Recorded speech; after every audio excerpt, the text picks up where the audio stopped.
Okay, so we're taking this Ward 1 community meeting about the proposed zoning changes public this evening, and this is an opportunity for us to bring you up to speed on these proposals. This is the fifth and final community introduction to this. We want to focus on your general concerns about the 9 specific proposals, of which actually six are really material proposals. 3 of them are more footnote corrections. We want to give you an opportunity to express your specific, if possible, your specific feelings in favor and opposed to these recommendations. And we'd like to hear from you why you think that these are appropriate and good or inappropriate and bad for Gloucester. So that being said, my name is Scott Memhard. Welcome. I am the Ward 1 City Councilor. With us tonight is Councilor at Large Jason Groh and Sean Henry representing the Planning Board this evening and to help us with a presentation, and also our recording secretary and clerk, Sherry Carvallis. As I said, this is a Ward 1 informational meeting for the purpose of reviewing the proposed zoning amendments to the Gloucester zoning ordinance sections 2.3.1 residential uses and 3.2 dimensional table and 3.2.2 dimensional requirements for multifamily dwellings and their accessory uses other than signs. And then finally, 3.1.6b, building heights in excess of 35 feet. We're going to start with a presentation by Sean Henry to review these in broad brush and provide some of the background about it. And then we'll transition right into your comments and questions. We won't answer every question tonight, but all of your comments will be recorded and submitted to the Planning and Development Subcommittee of the City Council before any action is taken, any recommendations, or the final public hearing on this matter is before the City Council. That being said, anything else to add to, or should we go right to Sean? We just acknowledge that Jeff Worthley, City Councilor at Large, is on the call, as is David Rosen, who is also on the Planning Board. And I don't see anyone else. If I'm missing somebody, I apologize, but I think that that covers the elected officials and board representation. Yes, thank you for commenting that. And we're now up to 40 participants. All right. Ready to roll? Yes, please. All right. First off, I'll apologize in advance if you see me taking a swig of liquid here. I'm feeling a little under the weather and I may cough here and again, but trying to stay hydrated and take a drink every once in a while to keep from coughing. So I'll start with a little history of how we got to where we're at right now. Back in 2013, the Planning Board initiated a study of the Railroad Avenue area, looking at needs of some of the potential rezoning there to help sort of revitalize the area. Similarly, in 2014, we started taking a look at Main Street to see what kind of amendments could be made to the zoning governing that to try to ensure that Main Street and Roger Street corridor, upland section of Roger Street, remained a vibrant business district and downtown. That led to ultimately realizing that we really need to take a good hard look at our housing. We instituted the housing production plan, which again was to assess what our current state of housing was in the city and to try to assess and estimate what our future needs were going to be. That went from late 2017 to about the end of 2016, which point that was forwarded on to the City Council and ultimately adopted by the City Council in the spring of 2017. From that, we launched the Housing Production Plan Implementation Review Working Group that, again, with the Housing Production Plan in hand, started reviewing zoning to see what in our zoning was limiting the production of more housing, which the Housing Production Plan said we needed. I believe, again, back in end of 2016, beginning of 2017, the estimated need for Gloucester by 2020 was an additional roughly 650 units of all types of housing, both affordable housing and then market rate housing of all types, from say studio apartments up to more single-family homes. But particularly identifying some multifamily needs for seniors, et cetera. So Sean, if you don't mind my interrupting, I don't want to Yep. break your stride here, but would you just mention for our benefit the composition and makeup of the people that you were working with from the community? Oh, yes. On the various tasks, but it would be helpful to know Right. some of our neighbors that were involved. Yep. So from the housing production plan, and then that extended into similar makeup in the working group. We had representative myself from the planning board. I believe Rick Noonan was on that as well initially. Paul Lundberg and Jen Holmgren initially from the city council side. We had David, whose last name I'm forgetting, from Gloucester Housing Authority. We had representatives from Action, who at that point were going through permitting the Cameron's project. We had representatives of a local community group called Cape Ann Local Action that was involved at that point. We had 2 representatives from the Affordable Housing Trust that had long experience in multiple housing issues. So pretty broad base. We had a professional consultant who adept at analyzing zoning. And so she did sort of the professional look at identifying areas in the zoning. And that group largely continued for the most part, some people shifting because of their different roles in and out, but to a large degree, most of those people or positions transferred over to the working group. Ultimately, once the working group for its recommendations to the planning board created a subcommittee at which point the subcommittee, which is made up of Jane Ripson, Beverly Bonkin, and myself, sort of went through and finalized the amendments that then went up to the planning board, number of meetings at the planning board level, ultimately forwarding those on at the end of last year to the city council. And that gets us to where we're at right now. So I guess we can start this slideshow because I probably should have said that before. Also, just to let you know, Jane Remsen's joined the attendees also on the planning board. Very good. So we can skip right to the next one. So that sort of brings us to the history. I'll quickly go through sort of the generalities of what we're talking about here, history of the 2-family, summary of potential build out, and then sort of a history of our height ordinance and how that's changed over the time and comparison to our neighbors around the North Shore, Cape Cod, et cetera. So we can go to the next one. So basically, there's a lot of question about where these have come from. They're entirely locally generated. As I said, they came out of the housing production plan. They weren't sent down from the state or elsewhere for us. These were the product of the work that had been done initially with the housing production plan and then subsequently with the working group that dealt with that. The current requirements that we're looking at changing deal with the 2-family. Currently, these amendments are focused on 2 portions of that, 2-family construction, and then also dimensional requirements, allowances out in the larger districts. So we'll be addressing that in detail later. The affordability issue has come up a lot. People wonder if these amendments are addressing deed restricted affordable, and they are not. These amendments seek to address the need for that other housing that was talked about in the housing production plan, market rate units, specifically at the lower end of the spectrum with more affordably priced, moderately priced, non-deed restricted market rate units. So that's what these deal with here. Another big concern that's been expressed through this process, wondering if there is local control of these, and these amendments are absolutely both generated locally and are entirely within the local control of the city council.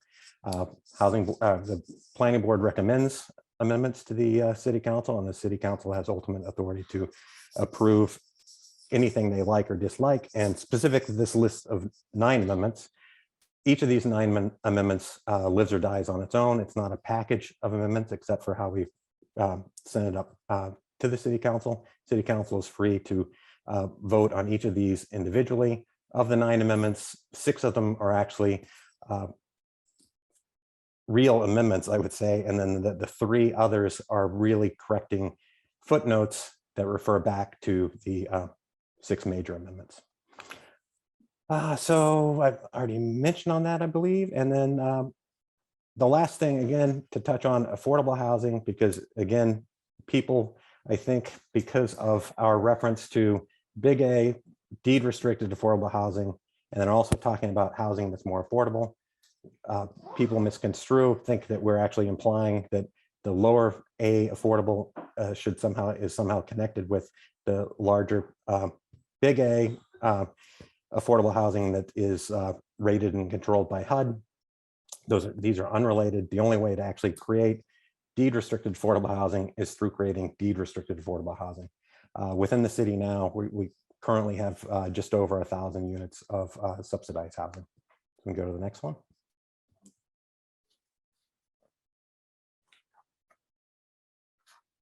Sorry, I have to catch up with my notes. So the history of 2 families zones was they were first permitted by special permit back in the 80s. That was followed by a conversion of the 2 families, a conversion of the ordinance governing 2 families to by right in 1993. Some of that was changed again to continue allowing by right for new construction, tear downs, and internal conversions in 1998. But at that point, switching conversions that you get through an exterior addition to a special permit via the Zoning Board of Appeals. And that's where we're at right now.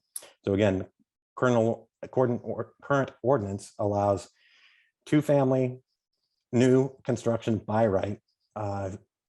Someone can have an existing single-family dwelling, tear that down, build a new 2-family within the confines of zoning setbacks, et cetera, by right. Somebody can take an existing building, carve it up on the inside to create a 2-family by right. No approval or neighborhood review required. The only place in our zoning that is required is for conversion of an existing single-family structure to a 2-family structure.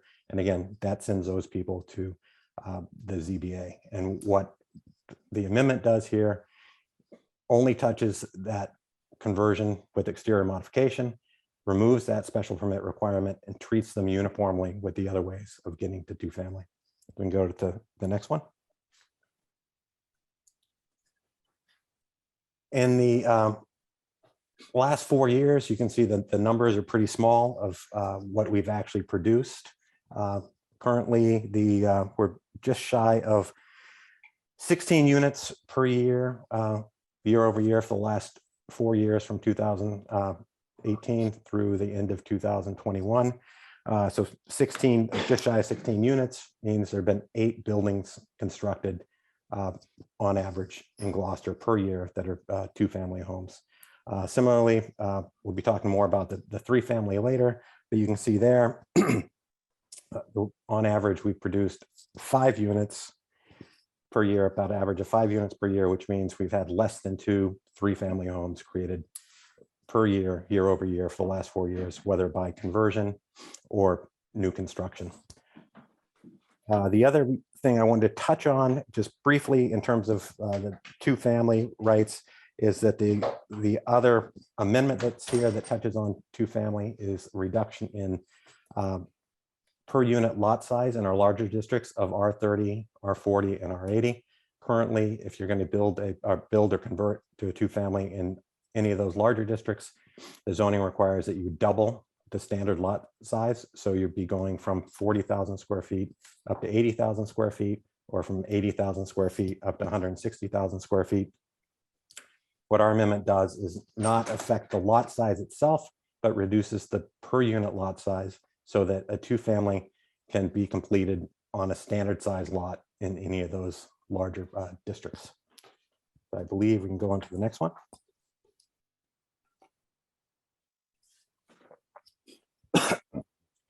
Pardon me for the coughs and sniffles. All right, this is the potential build out this chart represents.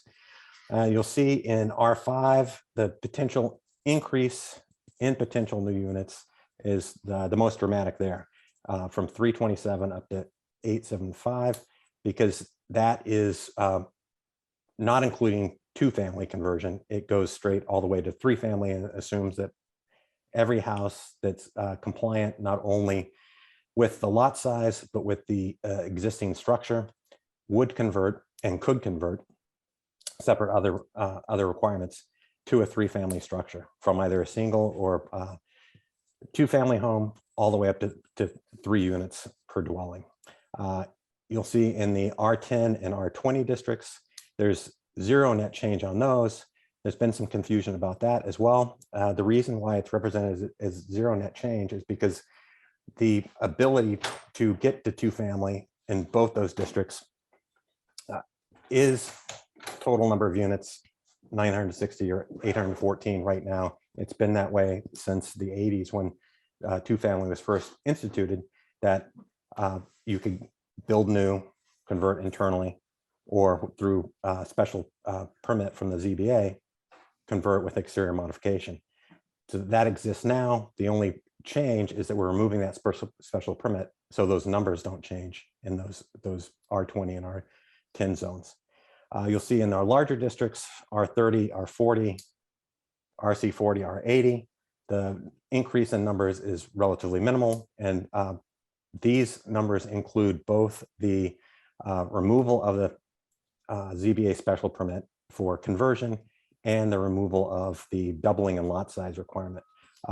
Just to note, currently in R80, there is no special permit required. If you have the required doubling in lot size, then the city doesn't require, it doesn't make any difference in how you get there. You can build new, you can convert internally, or you can convert an existing building with an exterior addition by right in R80. But again, those numbers account for both the in R30, R40, R80, account for both the removal of special permit and the reduction in per unit size.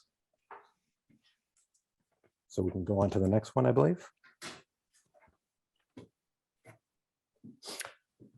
So these are the numbers, total lots per district, per zoning district, and the compliant lots. What that means, for those that don't know, is that the lot meets all of the existing zoning requirements for total number of square feet, total frontage, total lot width, setback requirements, everything that's involved with describing the size of that lot fits as well. If it has an existing dwelling on it, that dwelling has to be 100% compliant with all zoning requirements also, meaning that it has to fit within its setbacks. Throughout a lot of the city, we have homes that were built prior to zoning. So even if the lot itself is a substantial size, the dwelling that's on it might encroach on either the front yard setbacks, side yard setbacks.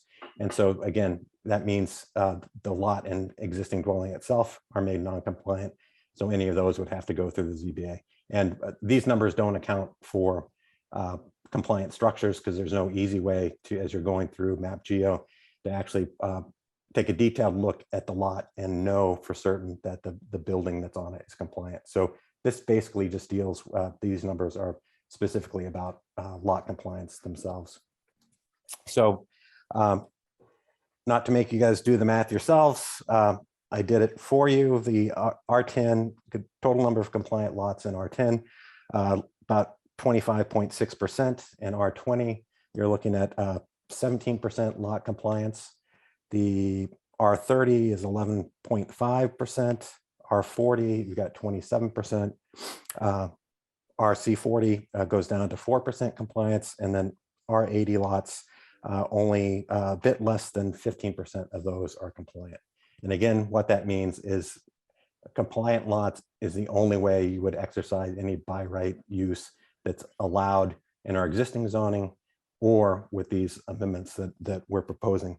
Was asked to include count, just so everyone's clear on it. If you go all the way over to the right, the total potential units, the total of those is 2,092 units. I didn't include RC40 on this because RC40, it's not recommended in our amendment to make it a by right use. It's still a special permit use. So of those 11 lots to utilize that potential, they would still have to go through the zoning board of appeals to seek a special permit. So I'm just including the numbers that are potentially by right uses. That would be a total of 2,092 units, which would mean that 1,146 of your neighbors would have to choose to forego their single family home and convert to a two-family. That would count on all of those homeowners making that choice. So Sean, could you just explain for us, clarify that RC40 represents what portion of our neighborhoods? yeah, RC40 is, I should have actually gone into that quickly before. RC40 is predominantly Eastern Point, a little bit of the neighborhood directly across the street from that, and then an area out in on the way to Magnolia along the ocean front there, the harbor front there. So that's, again, principally the vast majority of it is in your ward, in Ward 1, but there is a bit of it that's over West Gloucester on the way to Magnolia. Again, just so that everyone understands what districts are present in Ward 1, I took a quick look. If you look at R5 district, most of R5 exists in Ward 2, but Ward 1 does have a small bit of that right around the State Fish Pier and the Cripple Cove area. And then it transitions principally to R10 and a mix of marine industrial. That's along the harbor front, all along East Main Street. That's marine industrial, again, which means those houses that are there, residential use there, is non-conforming. Along the other side of East Main Street, there are some neighborhood business districts there that actually don't hold businesses, but hold residences. As you progress down East Main Street, that's principally remains R10. As you get further inland and all the way to the back shore, that's an R20 district. And so that's basically the generality of residential neighborhoods. You do have general industrial zoning in Ward 1 also. That would be principally over by Common Crow and the industrial area behind that. And then extensive business, in addition to that, those small parcels that I mentioned that are along East Main Street, both the shopping centers, Shaw's Shopping Center and the Stop and Shop, those are extensive business as well. Thank you, that's helpful. So if let's see, I think we're done with that one. Yes, we get back into R5 again on the next slide. It's a pretty small part of Ward 1. As I mentioned, it's just that area outside of the State Fish Pier and Cripple Cove before you transition into the larger R10 zones. But just because art is included there, the compliant lots in R5, you've got about 36% compliance in this, the smallest of the zones we have. You'll see the conversion numbers there, potential 719 or 791 compliant lots get you 317 conversions from single to three family, 102 potential for 2 to 3, and 5 empty lots. I'm not sure where those are in R5, but five empty lots to get you to, again, a potential total of 875 units in 3 family homes spread throughout the R5. And again, that's if they meet all of the other requirements, including compliance of the existing structure that's on the lot, conservation, wetlands, Title V, if it requires septic, deeds and easements. Parking. Yes, parking.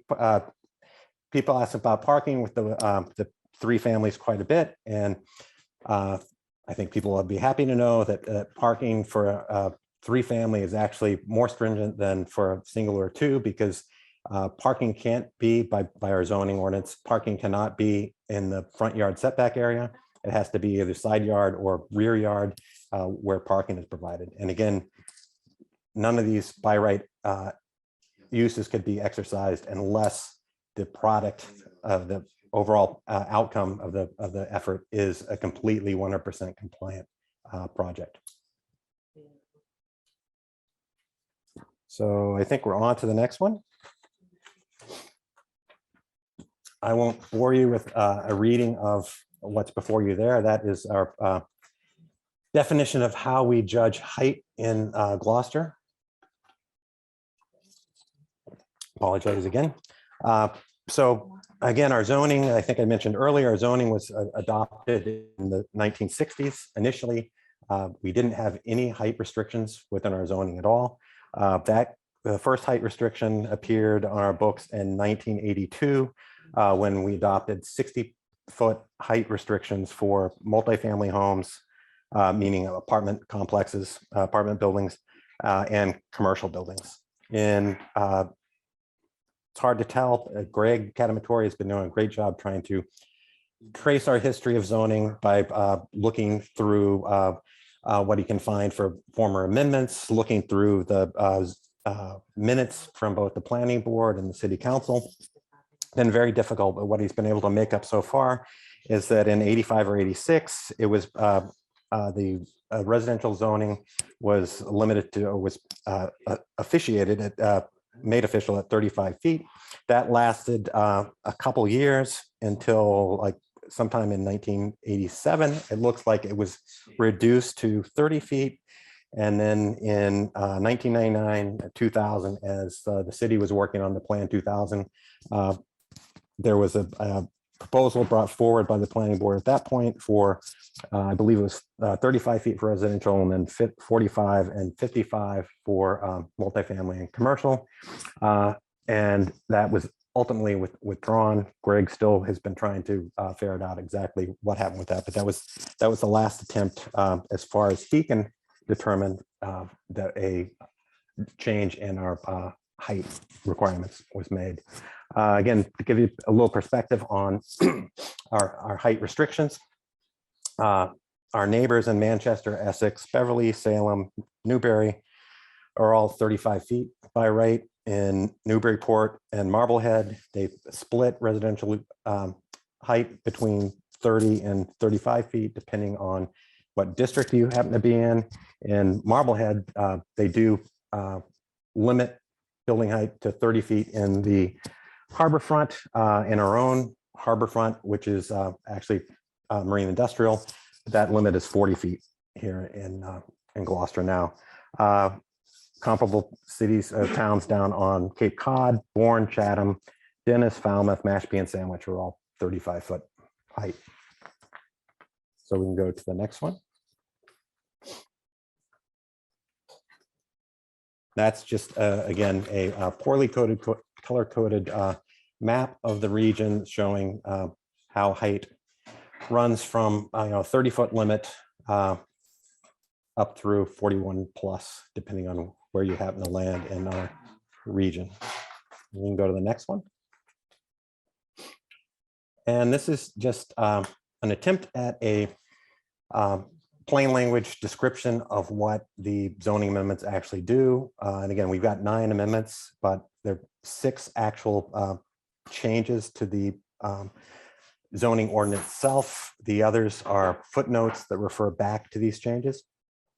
So the first one, again, section 2.3.1 deals with the production of 2-family homes. And so what that does, the single change we're making in that is to remove the special permit requirement for conversion from an existing single-family home to a new 2-family home through exterior modification. And basically what that does is treats how we get to 2-family equally between new construction, interior conversion, and exterior conversion, so that how you get there is all treated the same.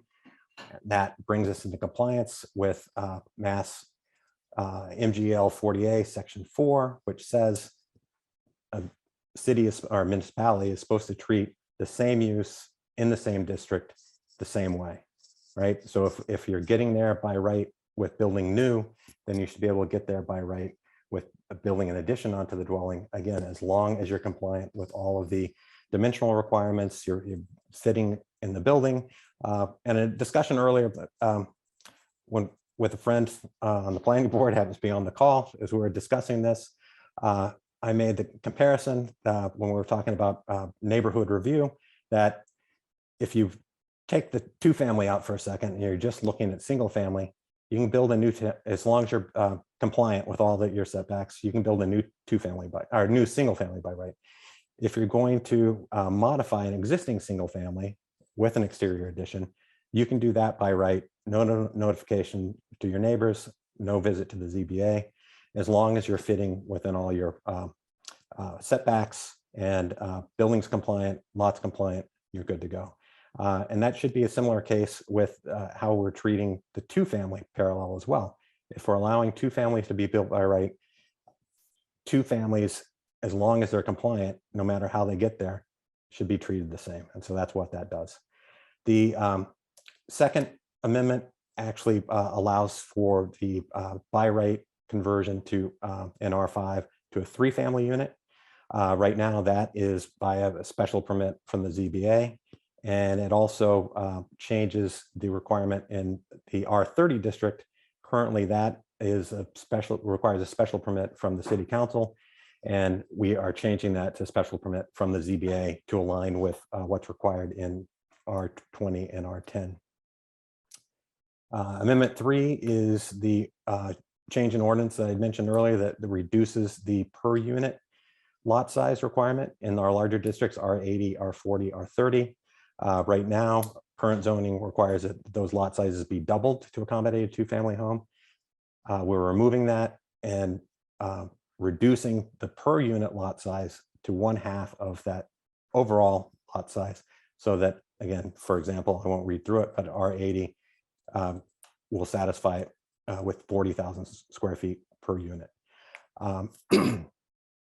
Again, that's the only change there, except again, if somebody's exercising the three-family conversion in an R30, then you'll note that the dimensions change for that as well at the end under R30.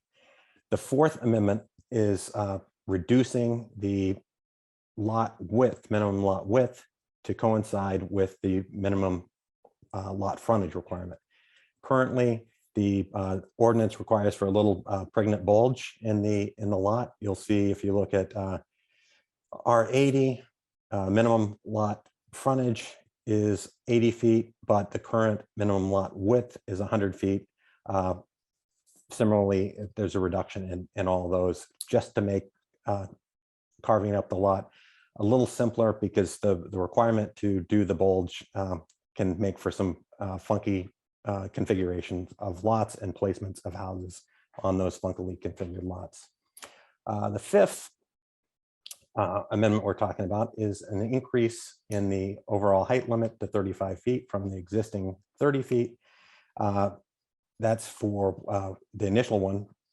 Number 5 deals with 1, 2, and 3 family dwellings in the residential neighborhoods, all of the residential neighborhoods, plus CCD, which is the area around City Hall, and CB, which is principally Main Street and the upland side of Rogers Street. That's CB.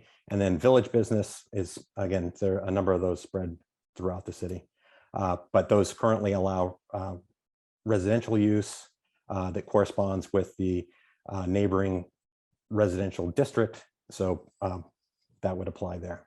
The sixth and final amendment recommended from the planning board is an increase for multifamily dwelling height. Again, currently it's 30 feet. The amendment proposes the increase for the residential neighborhoods R30, R20, R10, R5, and village business from 30 feet to 35 feet for multifamily dwelling units. And in The CCD and CB districts, again, those are downtown, around City Hall, Main Street, bump that up to 45 feet for those. And that is to, again, accommodate mixed use residential where you would maintain retail or commercial space down below, and then 2 stories of residential use up above. And that's pretty much it for me, I believe. The rest of these slides, I will turn back over to Scott because they contain the rather dry and boring language of the amendments themselves.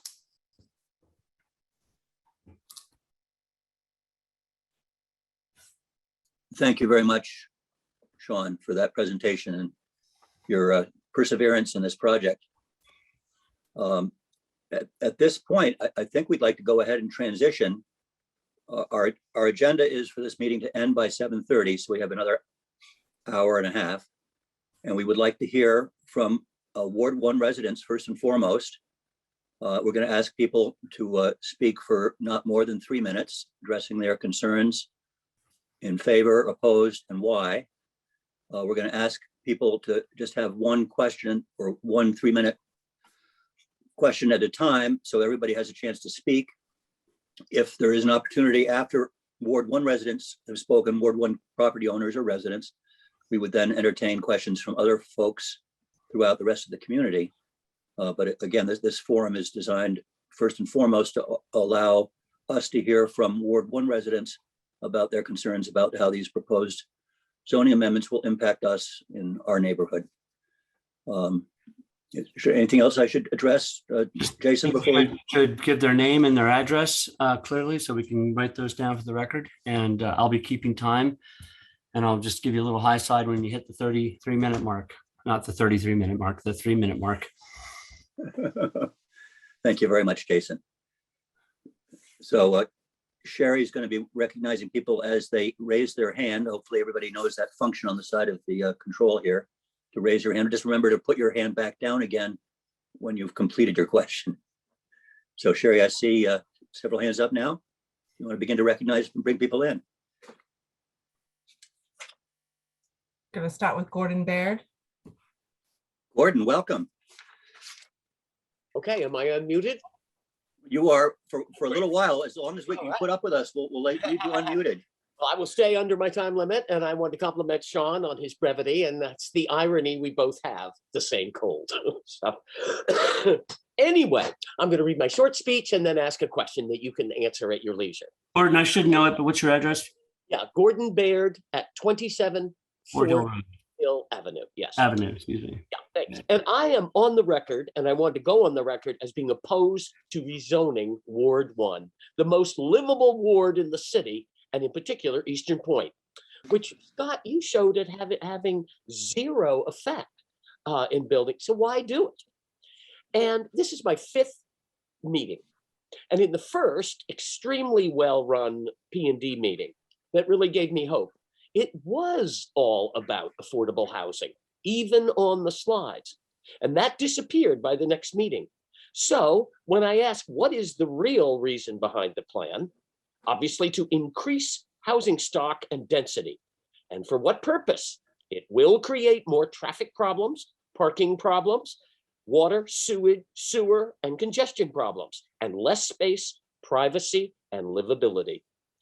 May I remind my Ward 1 neighbors what comes to your neighborhood when you upzone as proposed? Airbnbs. That's right, noise, parties, traffic, and everything. And lastly, don't you adore your neighborhood the way it is? I adore your neighborhood. I adore Greystone Road. I adore Fort Hill Avenue. I adore your streets and mine. Please don't ruin our superb ward and city, especially with no notice to neighbors on some of these new by right. But here is a question to consider. The chart that showed the non-compliant lots, which were about 75% of the lots, can one go before the Zoning Board of Appeals with a non-compliant lot and apply for a variance before they apply for a special permit if it's in RC40? But can you all over the city go to the ZBA for a non-compliant lot the way you can now and ask for a variance? That is my question, respectfully submitted. Thank you, Gordon. You want to answer that? Yeah. Two things. Thank you, Gordon, for the questions. Number one, just to deal with the affordability question. Again, as I explained earlier, the planning board forwarded actual deed restricted affordable ordinance onto the city council last year. That was passed last fall. And that deals specifically with deed restricted, HUD recognized affordable housing that as levels mandated by the federal government through HUD, has a number of qualifications, limited purchasability because you have to qualify for the income levels. We do need that. We need far more than that. But what we also know from the housing production plan is that we need more moderately priced market rate housing. And that's what this does. And I know some people keep confusing affordable lowercase with large big A affordable deed restricted. So I'll start using moderately priced instead. And what I mean by that, again, and which is one of the reasons why we're targeting specifically conversion to two-family homes, is that back when we were working on that inclusionary zoning, in order to determine the potential for any payment in lieu of payment, Greg Cadamatori took a look at what housing valuations were at that point. And basically, they've increased a lot by now, but essentially my recollection is that the differential between a single family home and a comparable unit from a two-family home was in the neighborhood between $100,000 and $150,000. Meaning, so if we took today's median price in Gloucester, I believe the Times reported just recently that median price in Gloucester of a single family home is $500,000. So if that differential is roughly $150,000, that would mean the price of a unit within that newly converted or built two-family would be roughly $350,000. And while that $350,000 price might not qualify that unit as a deed restricted affordable unit under HUD, and also have no deed restriction on it, it's good because it's market rate, that is de facto more moderately priced, and to go back to using affordable, more affordable than the $500,000 purchase price of a single family home. So that's why we're targeting these conversions, two-family specifically and three-family, because they're on average, they're smaller, they're more compact, they're less costly to build, therefore less costly to buy. And again, therefore, whether we want to use more moderately priced or more affordable, small and affordable, that's the target there. The other question, I think, why target RC40? Not really targeting RC40. Basically, it was, as we're looking through this, it was today still the only district within Gloucester that was single family only. And I know just anecdotally over the last number of years that I've been involved in the planning board, hearing from friends on the zoning board of appeals, that one of the requests from RC40 is that they be allowed to create a guest home, being a single family only zone that was prohibited and still would be prohibited. There were ways to get around this, grandfathering an old carriage house, something like that. But if I don't know the status of your home, but if you were to come in and seek a variance from the ZBA to add a guest home today, as the zoning stands, the answer would have to be no. With this, you could create it. We also added last year, one of the other amendments we've put forward was for ADUs, accessory dwelling units. You could, assuming your lot's compliant, you could exercise that option to produce a guest house as well, or a house for family, et cetera. But with that ordinance, you're limited to 900 square feet or 2,500 or 25% of your existing main home. So that would be a limiting factor. Whereas with a two-family, you're free to actually choose the size of any guest home or accessory home that you would like to build. So that's that. And I don't know if I missed a question that you had, but Question That was was, just if you have a non-conforming structure or lot, can you go to the ZBA for a variance for a non-compliant lot? yes. Yeah, that's what a ZBA is for, effectively. All right, this next caller. Next is Deanna Fay. Deanna Fay, name and address for the record, please. Hi, Deanna Fay, 3 Barbary Lane, Ward 1. All right, rock Welcome. on. I just wanted to say that I see these proposed changes as a proactive approach to meet Gloucester's housing needs. There are needs that every city and town across the state are dealing with right now. So it's not a uniquely Gloucester problem. And there are so many examples around the state where communities are modernizing their zoning ordinances in an effort to promote housing equity and opportunities for more kinds of much needed housing stock. This is what this is about. And I am in full support of all of these proposed changes, including the changes to treat conversions and new construction of multifamilies the same. That's just smart. And the height increases to 35 feet because it's a practical and necessary design consideration for 2 and 3 family homes.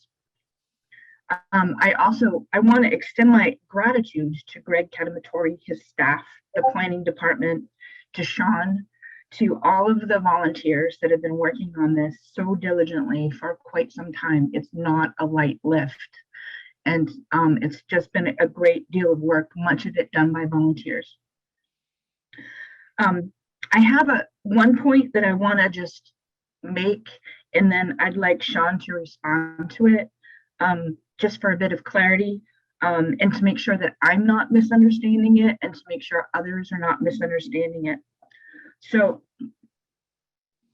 in order for any of these amendments that are proposed, in order for them to be applicable to a landowner or a developer of any kind, the existing home structure and the lot must be conforming and fully compliant with all other zoning and dimensional requirements. So, Sean, can you just take a minute and reiterate or restate this in some way so that it is clear for all of us to understand? And thanks Sure. a lot for your time. Thank you. Sure. Both the lot, as Deanna said, both the lot itself would have to meet all the dimensional requirements as described in our zoning ordinance for lot frontage, total square footage, ability to site a dwelling on it outside of any wetlands or any other thing on the lot that would prohibit the placement of the dwelling itself. And assuming that it has a dwelling on already, in order to exercise any of these rights, as in the conversion, the dwelling itself has to be completely 100% compliant within that, all those setbacks as well. Has to meet side yard, front yard, rear yard setbacks. If you're talking about a 3-family conversion, it has to meet the parking requirements, which again mandate that off-street parking beside or behind the building, not in the front setback for 3 families. So all of those requirements have to be met, along with all of the other check boxes throughout the Community Development Office, engineering, DPW, the Board of Health, if you're dealing with septic issues, which I know surprisingly there's still some areas out in Ward 1 and Ward 2 that are septic despite the sewer being fairly present. So septic issues, adequacy of access, not violating any easements, etc. So 100% complete compliance before you can move forward with any of these uses.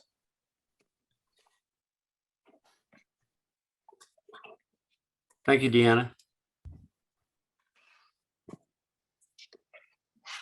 Next is Yeah. Robert. Oops, excuse me. Next is Robert Gordon. Robert Gordon, name and address, please.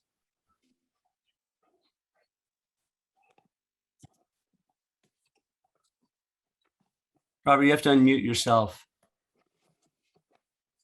Great. Okay, so 91 Eastern Point Boulevard. Okay, So good evening. First, a comment, and then I guess a question. Sean, I was on at the first meeting, and I asked a question about if there was any kind of environmental impact assessment done. Eastern Point has a pretty fragile ecology. Even some of the developed parts still host a whole variety of wildlife, and you had commented that no environmental impact assessment had been conducted, that was essentially the jurisdiction of the Conservation Commission, which I fact checked, and the Conservation Commission doesn't get involved in doing environmental impact assessments. They're only engaged in enforcing zoning laws and existing conservation law. They don't do, so there has been no environmental impact assessment that's been done. And I think, another comment related to that would be, as we talk about increasing density on shoreline areas like Eastern Point, we have some very scary 10-year sea level and tidal surge forecasts for Gloucester. And I want to emphasize 10-year. We're not talking about 25, 50, or 100-year, because everyone likes to think about those things as, oh, they're so off in the future, far off in the future, and none of us will be around by then. We're talking about 10-year sea level tidal surge forecasts for Gloucester that are alarming. I mean, already every nor'easter does significant damage on Eastern Point to residents' yards, roads, the sand dunes in the area, seawalls on Eastern Point, and now we're talking about increasing shoreline density on Eastern Point. And I guess this gets to a question. I'm trying to understand the 11 unit numbers for RC40, which you said were mostly Eastern Point. I think those numbers, this is a question, but I think those numbers are misleading, because what it doesn't take into account, correct me if I'm wrong, is that potentially anytime a single family house on an appropriate square foot lot goes for sale, a developer could tear that house down and redevelop it into multiple residences, especially now with a smaller lot size. So the 11 number, I don't believe is accurate, because you could tear down an existing home on a single acre or multi-acre lot and then turn that into multiple residences, both single family and multifamily. So I don't think we're talking about just guest houses here. So as you can hear from my comments and question, I'm opposed to the proposals. Yeah, for the just to answer your question about the 11, I'd have to go to Greg for clarity on which of the 11 lots are compliant, because I know they're typically throughout Eastern Point specifically, and RC40 in general, the lots are often oversized and certainly more than the 40,000 square foot. And you're correct in that if somebody were to purchase, or actually somebody were to own one of these large lots and choose to subdivide it, they could actually go through the subdivision application process, at which point it would be subject to planning board review for the subdivision. Again, I don't believe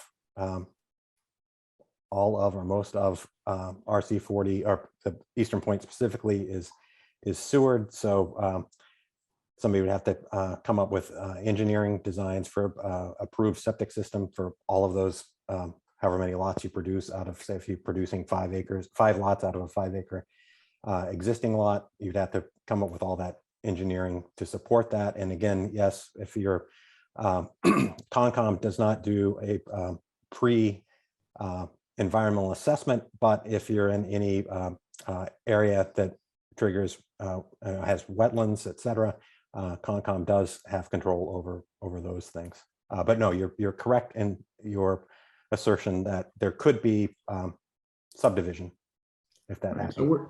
So we're talking about a potential impact and development on Eastern Point that far exceeds what you've noted in the presentation. I think it's important for all Ward 1 residents to really understand the impact, because when someone is selling their home on Eastern Point, they could and leaving Gloucester, they could really care less about what the developer's plans are for it. So I think it's really important that everyone in Ward 1 really understands the potential impact to Eastern Point, the ecology of Eastern Point, the impact that we're going to see from sea level rise, the impact on the infrastructure, impact that the need for septics, and what already happens during storm surges, et cetera, that the impact to Eastern Point could be significant and far greater than what's in the presentation so far. Thank you. If I could But toss just a point in there, I think what Sean is saying is that, and you've asked the question about subdivision, those are things that can happen now, regardless of whether or not a two-family unit by special permit goes into effect. And also the other thing that happens fairly Well, the common. lot sizes are being reduced. I think that's the. No, the lot sizes are not being reduced. You're still RC40, which means that in order to have a compliant lot, you need 40,000 square feet. There's multiple lots on Eastern Point that are many acres and could absorb multiple units on multiple single units on those properties by subdivision, which is something that could happen tomorrow. The other thing that is happening with fairly good frequency is that people do come in, they buy the old Eastern Point homes, they tear them down, and they build much grander homes in their stead. And that's happening on a not irregular basis. Right. And now we're talking about not building much grander homes, but building multiple smaller homes and multifamily homes. And that's a completely different impact than a grander single family home. But there actually, again, putting on that, there's no provision in either the existing zoning or in our proposed amendments to allow multifamily homes to go anywhere in RC40. Our RC40 would still be limited to single family home or a two-family home, which is an attached two-family home. Right. And a two-family home is a multifamily home. Not by definition. Clear on that. Not by definition. Well, you can get into the semantics of the definition, but it's a multifamily home. It's actually not a semantic issue. Two-family homes are considered two-family homes. The state considers multifamily at 4 units, not even 3, which is what we consider. But that's just semantics. It's not semantic. It's more than one. It's more than one. Well, yes, but that relative to what we're talking about, it matters. Okay. So shall we move on? Thank you, Gordon. Next speaker is Richard Emanuel. Welcome, Richard.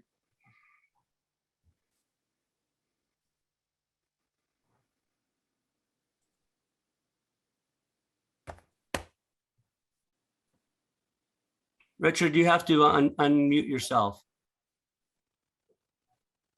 Hello. Well, welcome. I'm concerned about the carrying capacity Okay. and how we got to this process. Richard, can we have your name and address for the record, please? Yes, Reverend Richard Emanuel, 149, 153 East Main Street, pastor of the church. I'm taking a religious point of view, not a business point of view. Okay. My concern is the carrying capacity. All of the planning, this is all wonderful writing and it's all with the best of intentions. However, until we look at the limits to growth, we have total examples of how we have failed in Gloucester. We have the loss of the state fish pier. We have urban renewal of the late 50s and early 60s that destroyed the center city. And we still have lots left barren, trying to figure out what we are supposed to do with those.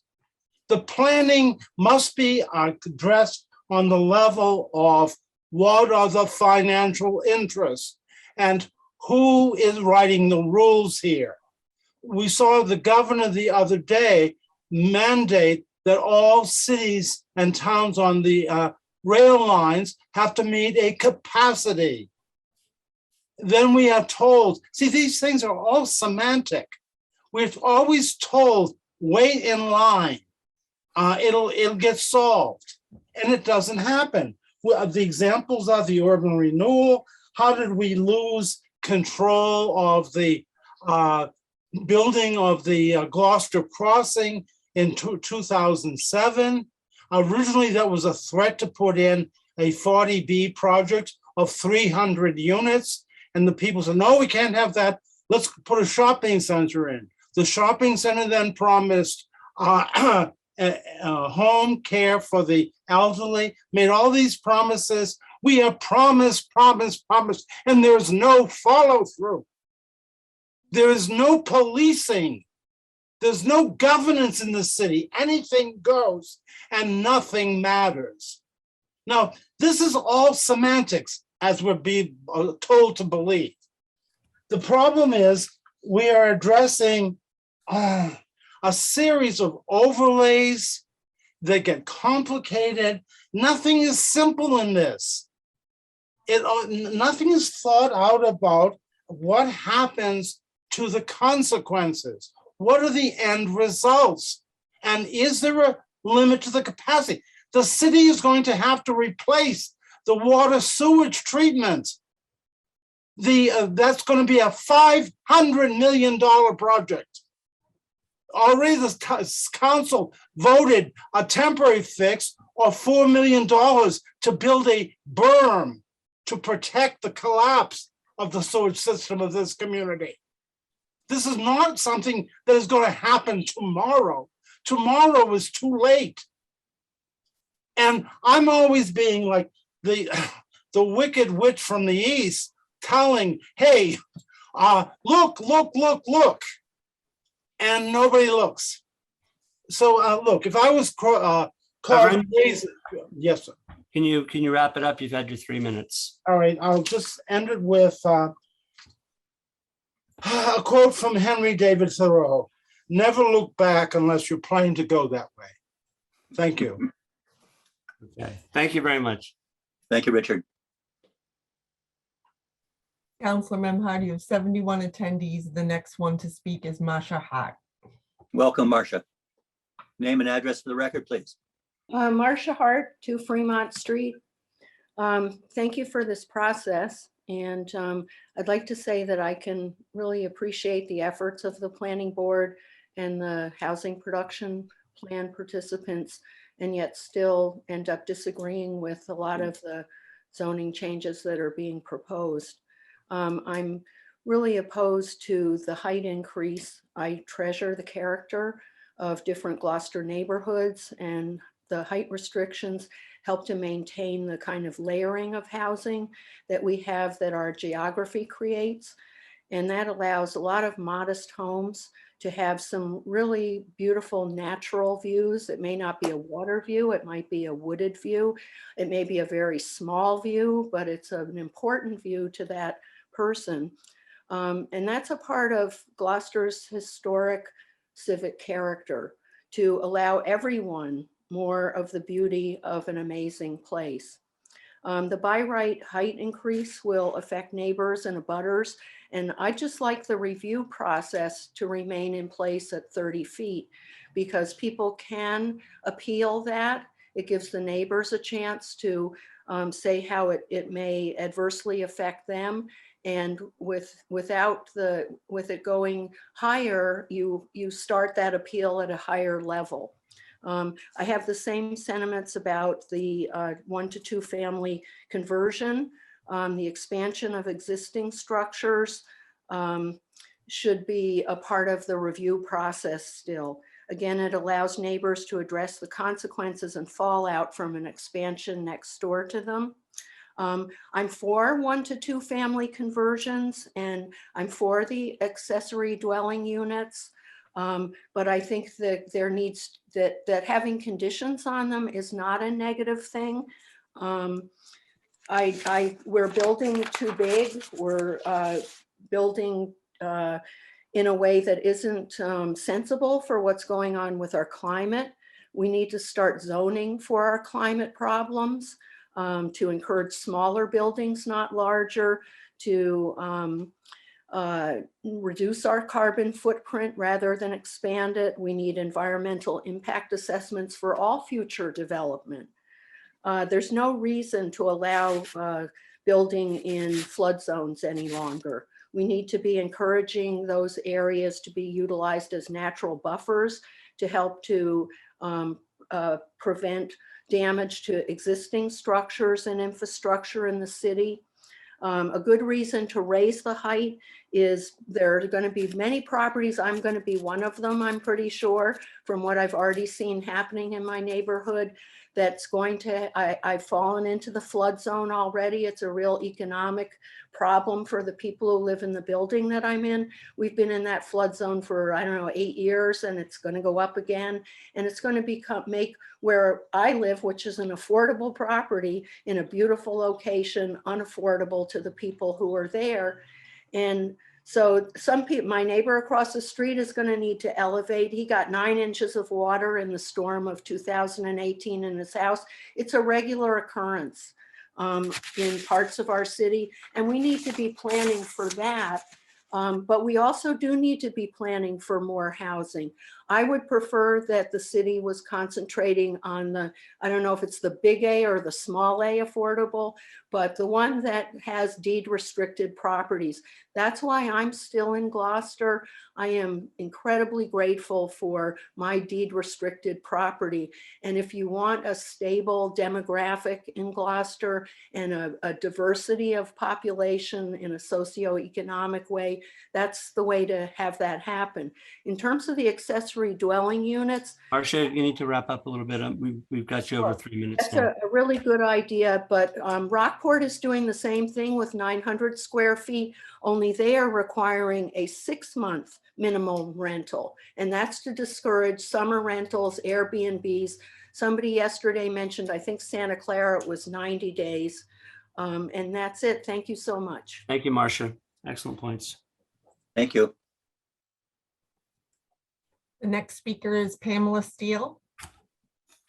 Welcome, Pam. Name and address for the record, please. Pam Steele, 10 Pilots Hill. I know most of these addresses by heart now. I would like to follow up on what I asked at the city council meeting on Tuesday. We were allowed to speak on our feelings about the project. You know that I've said it a lot. I can't see one reason for any of this. And secondly, when I asked if we could get some data, Sean is throwing out all this information with no data. The data I asked for was who in the water department can tell us what the future costs are going to be for all this extensive development potential. I mean, everything's data driven. A developer comes in and wants to know exactly what he can make on a property before he decides to come here or anywhere. So we should have this information. And secondly, we can't vote on this because people need more information and more time. This was not done properly. And it's an affront to me and other residents. As this is my 4th meeting. I'm not the only one, even though my address has been mentioned inappropriately. Thank you. Thank you very much. You're welcome.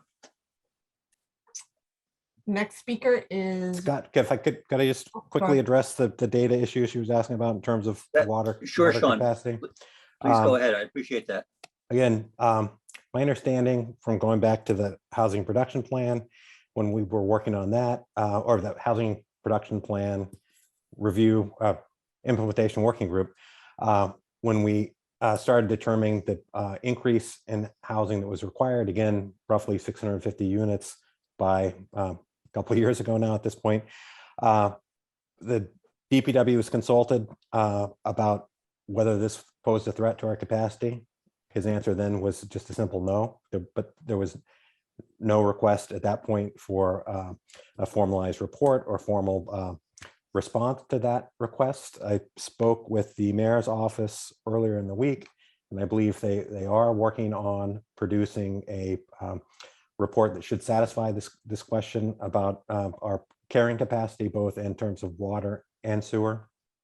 And that's something that hopefully will be forthcoming by the time this gets to the council, and the council itself is considering all this. Todd, if you don't mind, I would like to address something as the chair of P&D. Please.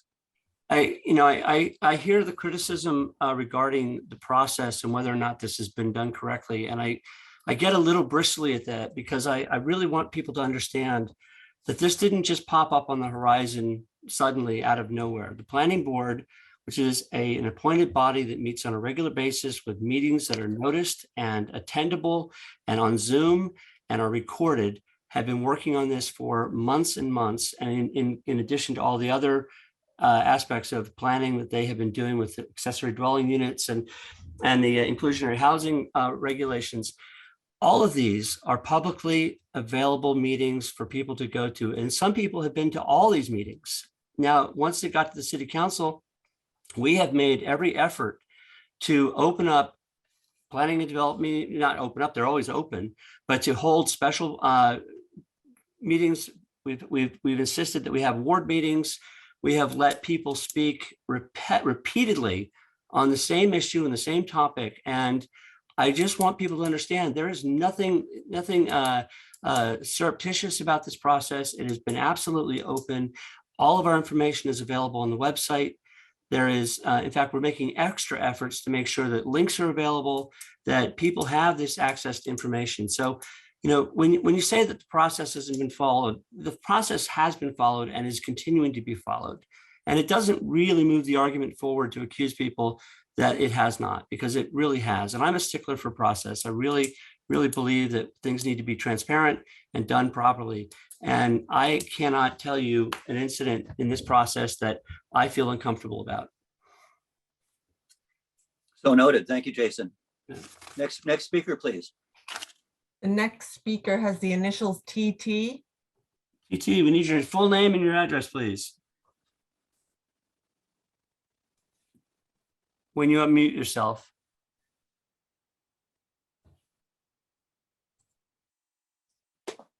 There you are. There we are. Okay. Your name and Hi, address? this is Tom Todd, 4 Salt Island Road. I just wanted to talk about the height restriction, especially along the coastal area. It would be a real shame. There's a bunch of properties that are not the ones right on the waterfront, but are back from the waterfront, who get to see the ocean. But if you increase the height, then all of a sudden we're blocked, and we've been blocked for many years, especially when someone is rebuilding something that's in the flood zone, and like Florida have to put it up on stilts. That's a real challenge there. You know, obviously FEMA has regulations, and Gloucester has to, by a certain percentage, meet those regulations. So when you have a high wind zone or whatever, there's a lot of factors here. What I would like to see is that you not go to the 30, 35 foot, but you say, you know, you have to have approval or agreement from neighbors, because you could really destroy the value of the property. And I'll leave it at that.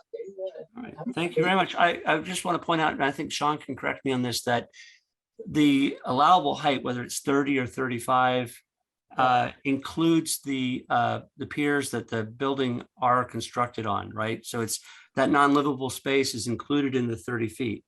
So if you have 7 feet of pilings, then you've got 23 feet under our current regulations above that for housing, that you don't get 30 feet on top of whatever the pilings are, just regardless of what the height is. I think that's important to understand.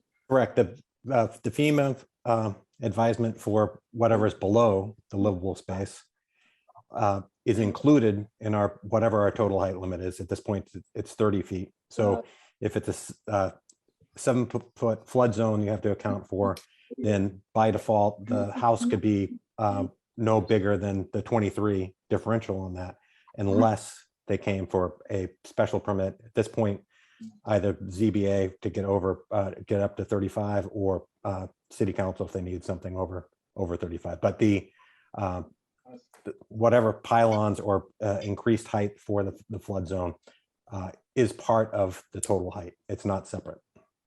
I understand that. I guess the point I was trying to make is that that really, if you have to put it on pilings and you have that 35, then you have very small amount of space you can actually build for living space. And then that makes it a real challenge for multifamily.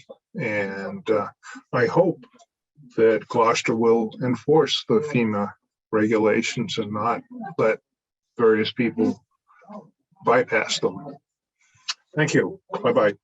Thank Yeah, you. just to add on to what Tom was asking about, and actually, I think Marcia got to it too. The motivation behind boosting from 30 to 35 feet was actually to accommodate things exactly like both of them are talking about. Marcia's dangerous flood area and Tom bringing up the flood zones as well, was that if we adopt a 35-foot standard, then that would allow homeowners that extra 5 feet to utilize for that increased height they need for the FEMA regulations.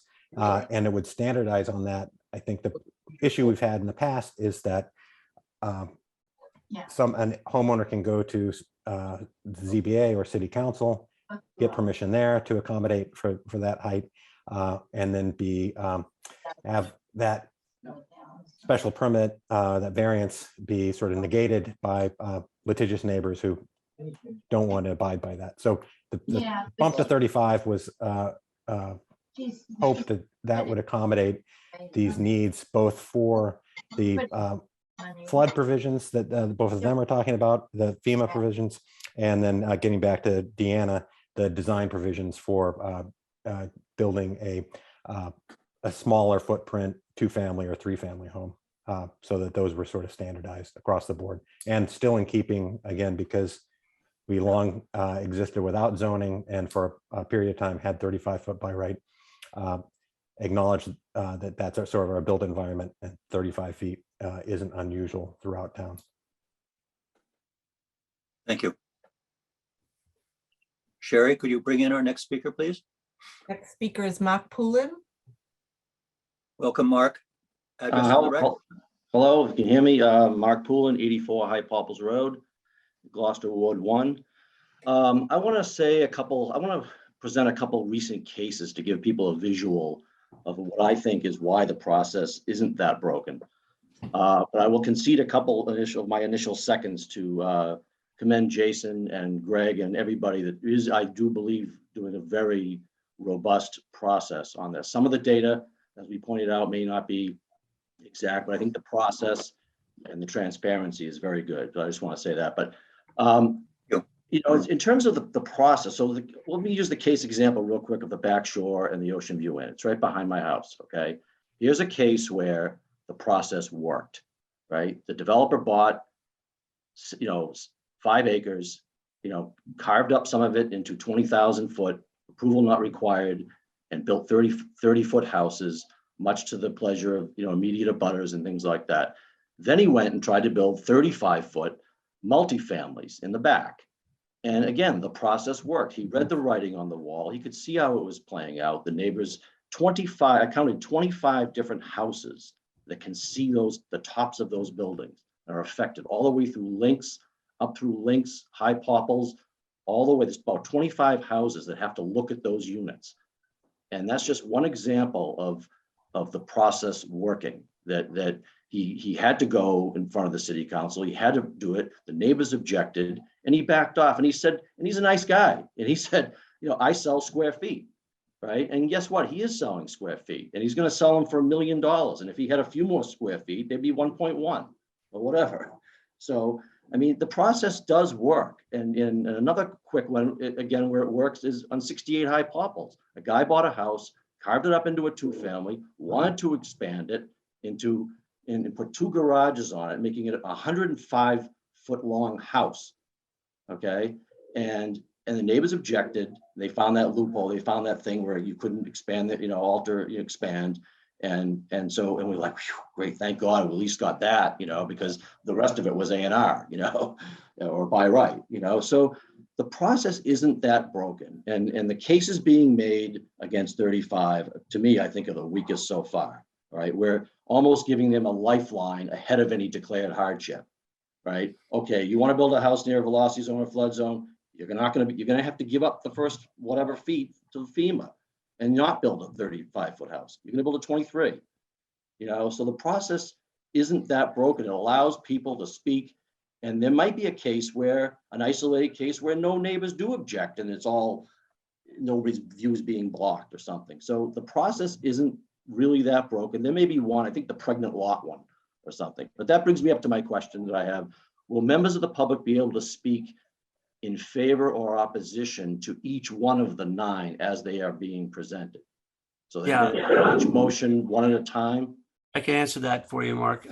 Each motion was presented to us individually, so we will actually hold a public hearing on each motion so that we will have 9 public hearings. It's going to be a long night. I'm thinking right now, without having discussed this with the council president, that we take this up over 2 nights, because I think there's going to be a fair amount of attention at the public hearing, and maybe we do 3 the first night, 3 the second night. And as Sean pointed out, the remaining 3 really are textual changes in the footnotes that don't really, I don't know why, I don't actually know why you guys sent it forth as a separate amendment, but they're basically bookkeeping, editing issues. And if one of the amendments fails, then any footnote requirements that go along with it would by definition also fail.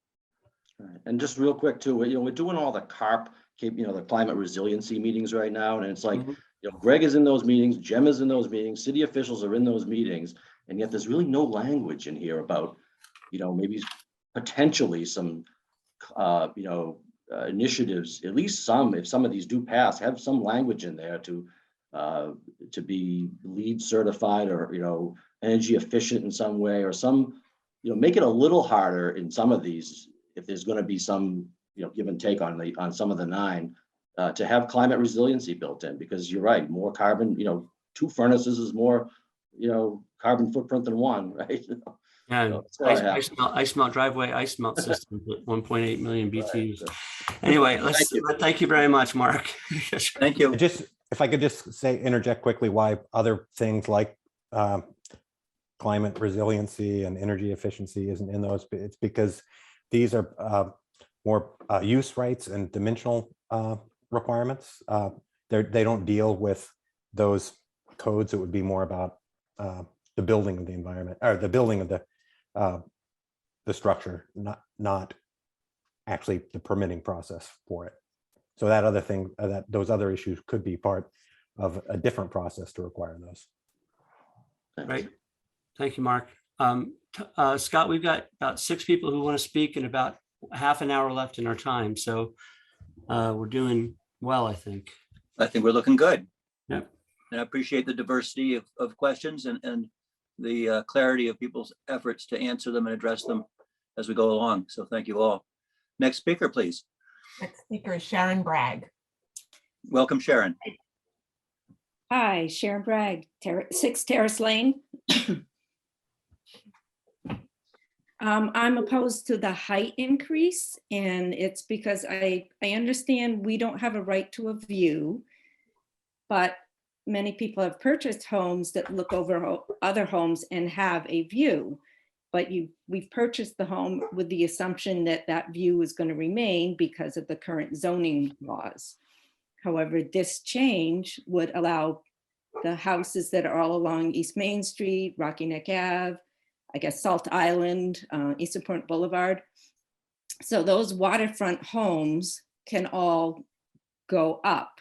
And I think, and this was an issue on East Main Street when that one house, he built above the height and the neighbors all complained and he had to take it down. Well, now that house and many other houses like that could go up higher, and it would, increase the value of the person who's going to build up higher, but it decreases the value of all the homes that are behind it. And we bought homes with the assumption that we have this view, it's going to stay the same. But now that view is, Sharon, we lost you a little bit there. Sorry. Okay. The view, the height increase, you got, am I back? You're good. We got you. It decreases the height value increase would affect the property values, the home value. Yes, so one person's property value goes up, another person's property goes down. Right. And that person whose property goes down has no say in it, no recourse. Thank you. Thank you very much. Okey dokey. Next person to speak is Peter Coakley. Welcome, Peter. Hi, can you hear me? Your We can. address for the record. Okay, it's Peter Coakley, 20 Eastern Point Boulevard.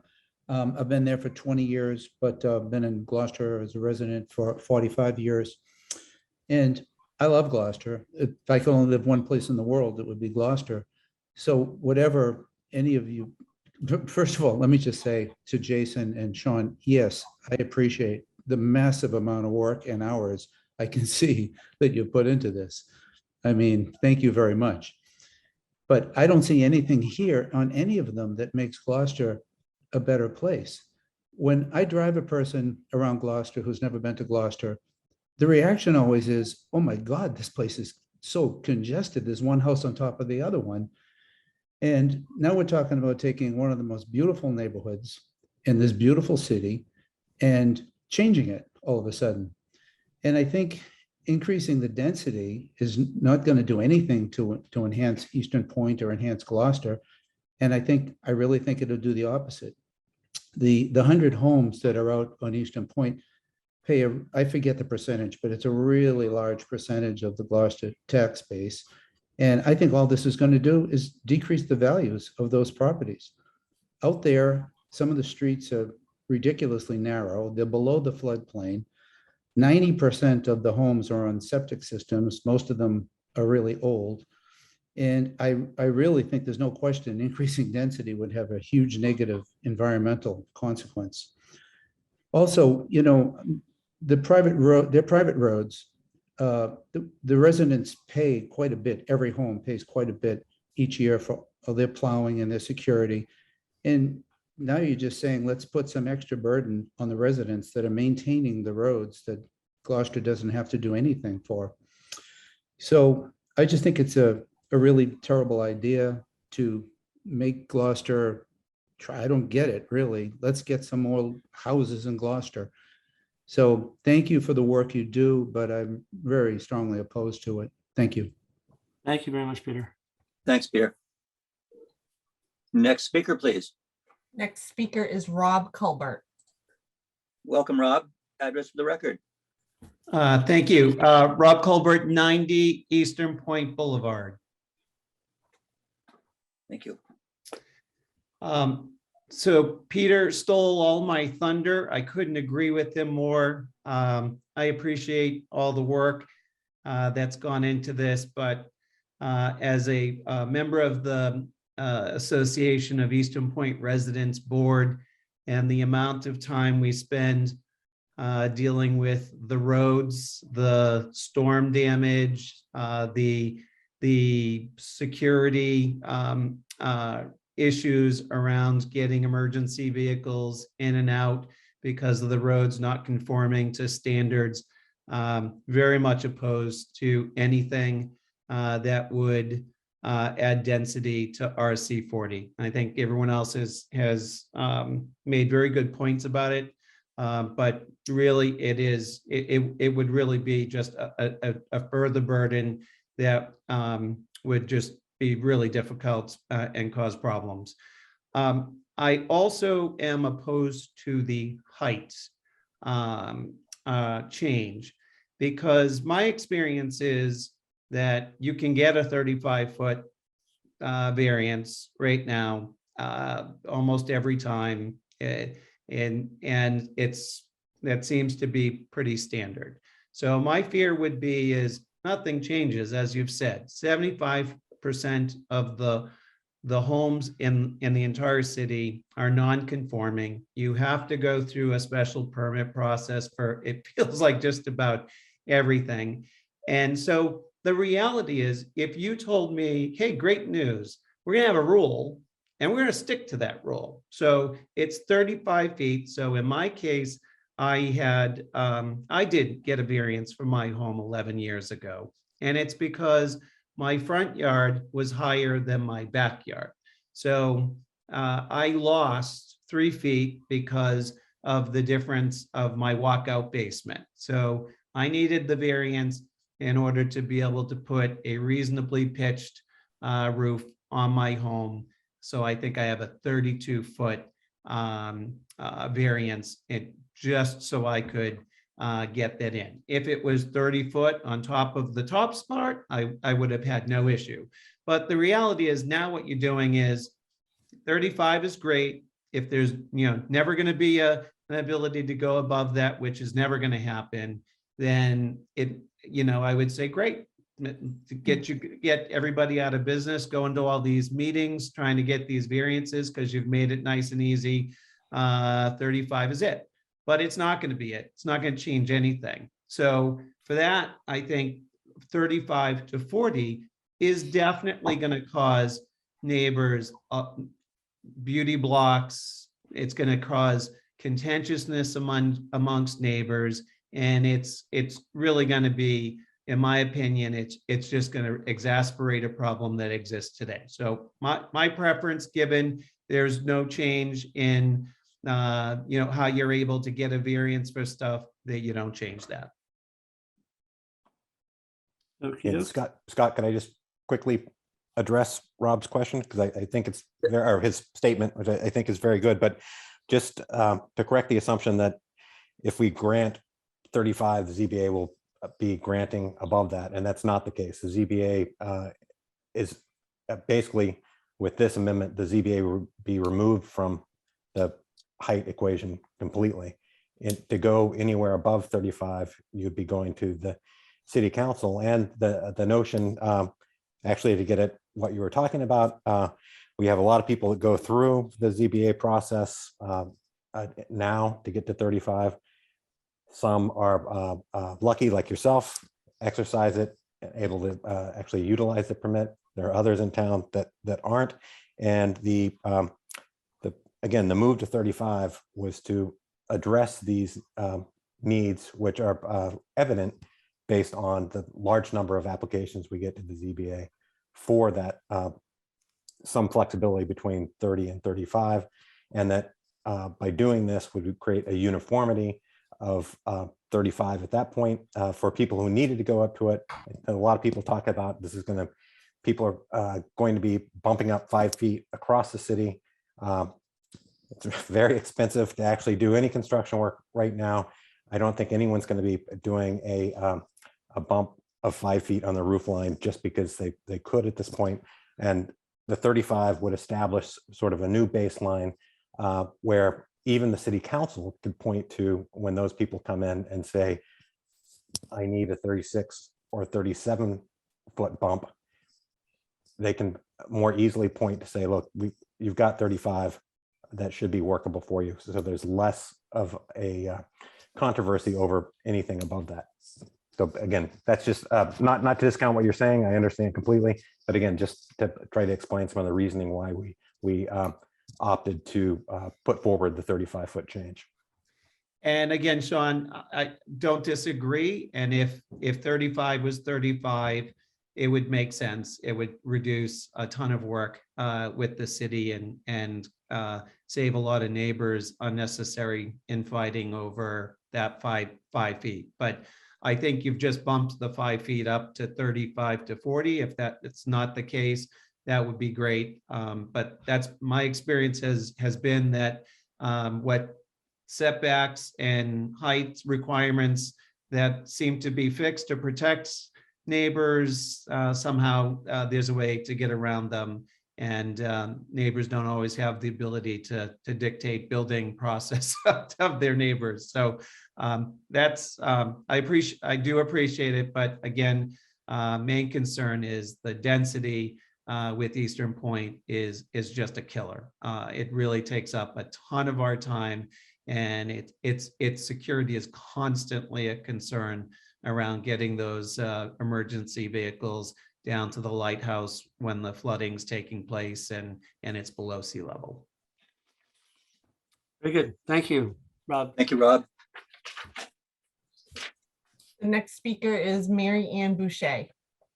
Welcome, Mary Ann. Thank you, Scott. Mary Ann Albert Boucher, 93 Mount Pleasant Avenue. I just would like to give an example.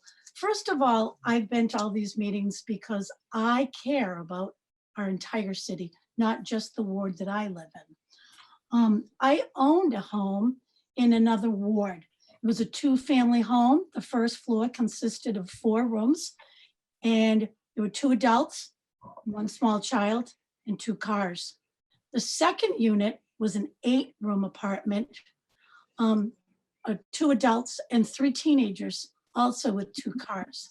Within a short amount of time, the 4 cars, which I had enough room for parking, suddenly turned into 7-car parking. I'm not going to go on with everything that everybody else has said, but I just want that to be taken into consideration, that I listened to our council members pleading for our roads to be taken care of. I'm highly concerned about our roads in the city and what the additional building will do. I look at Thatcher Road. Thatcher Road, the condos are going up left and right. I saw the Briar Neck group a few years ago tried to buy that property to save that area because of the marshes. And now we have E. coli issues over there. I worry about the height. I'm opposed to the height. I just watched a major project that was 30 foot, zoned for 30 feet, and now it's part of it is 56.5 feet tall. That went through. I just want to say that we are here and we may be at every meeting, and you may know our address as well by now, because we care as much as you do. So thank you very much. That was actually a positive thing, Mary Ann, in knowing the addresses. Nice to see the people participating in these meetings. Mm. And thank you for your involvement, Mary Ann, and your you. contribution. Thank you. The next speaker is Clyde. Hi, I'm clicking the unmute button. Am I being heard? You are. Fantastic. Hi, Jason. Hi there, Clyde. Oh, hey, Clyde. Sorry. So Clyde Gillard, 22 Eastern Point. I've tried to make all the meetings, but I've been to 2. And I'm trying to keep up. And I know this is complicated and there's a lot of detail, but I do have to say, to someone's point earlier, I do feel maybe these meetings are available, Jason, but it seems to me the message has changed. The first meeting I attended, I thought it was all about affordable housing, and that's something I can get behind. This doesn't feel that way to me. This feels development. This feels changing the character of Gloucester. So, so first of all, I'm opposed to what it is what's on the proposal. And second, in the first meeting, when I heard Sean and whoever else speak, it seems to me that there is a process that is followed right now that allows for variances or changes. So, and the numbers that I thought I saw when we talked about last, there weren't hundreds of applications indicating to me that there was a significant issue or problem. There was 10s or 20s of applications for variances or changes. So it seems to me we're trying to fix a problem that doesn't exist, and we're risking our environment, and in particular about Ward 1 where we live.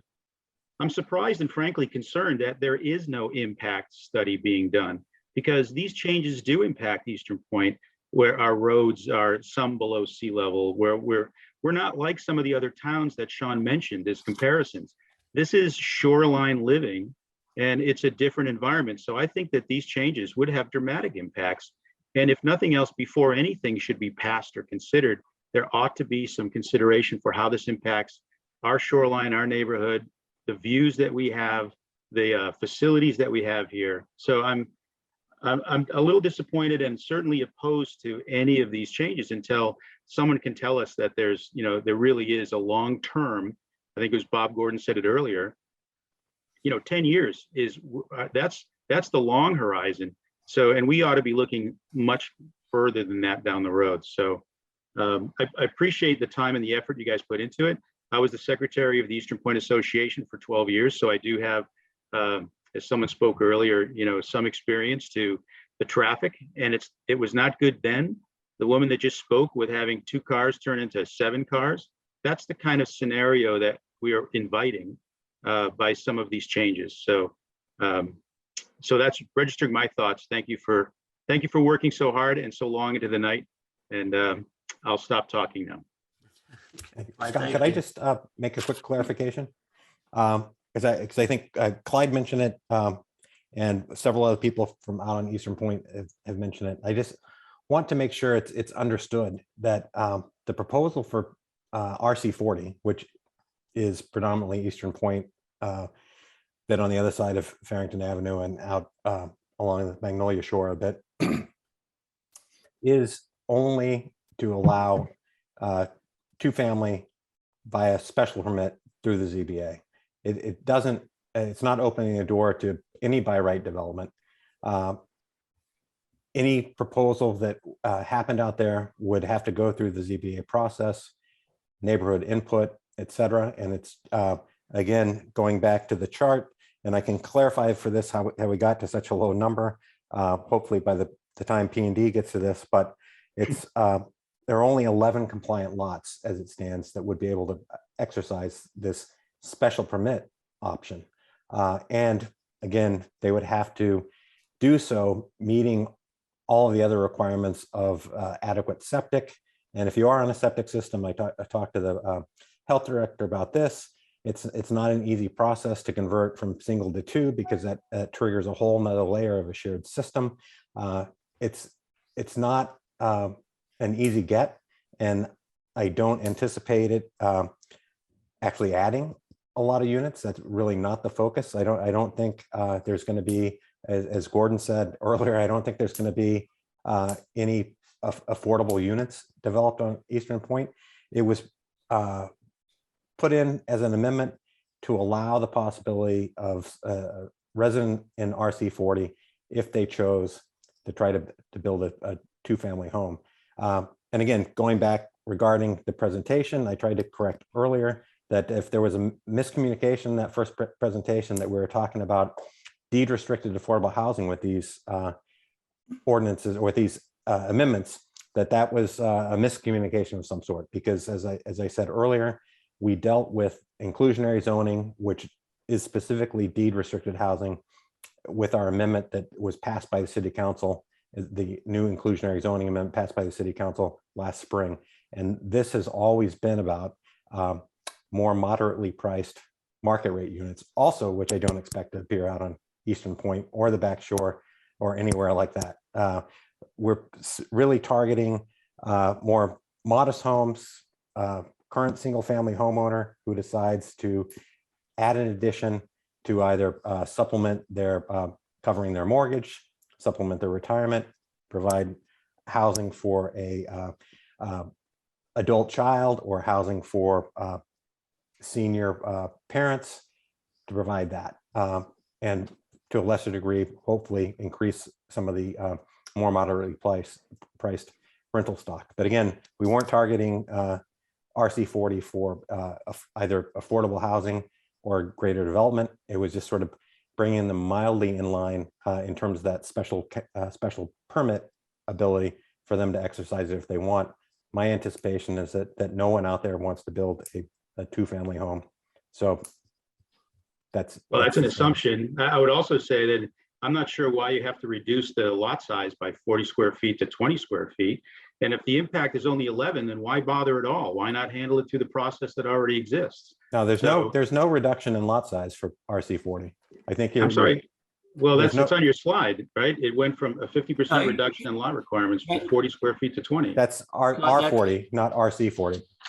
And Clyde, that has to do with how much land you have to have for each unit within that lot. So you would absolutely have to have 40,000 square feet with 20,000 per house on that lot. You're not reducing the size of the lot. You're just reducing right now. In order to have a 2-family in a 40,000 square foot lot, you actually have to have 80,000 square feet. You have to have 40,000 for each unit.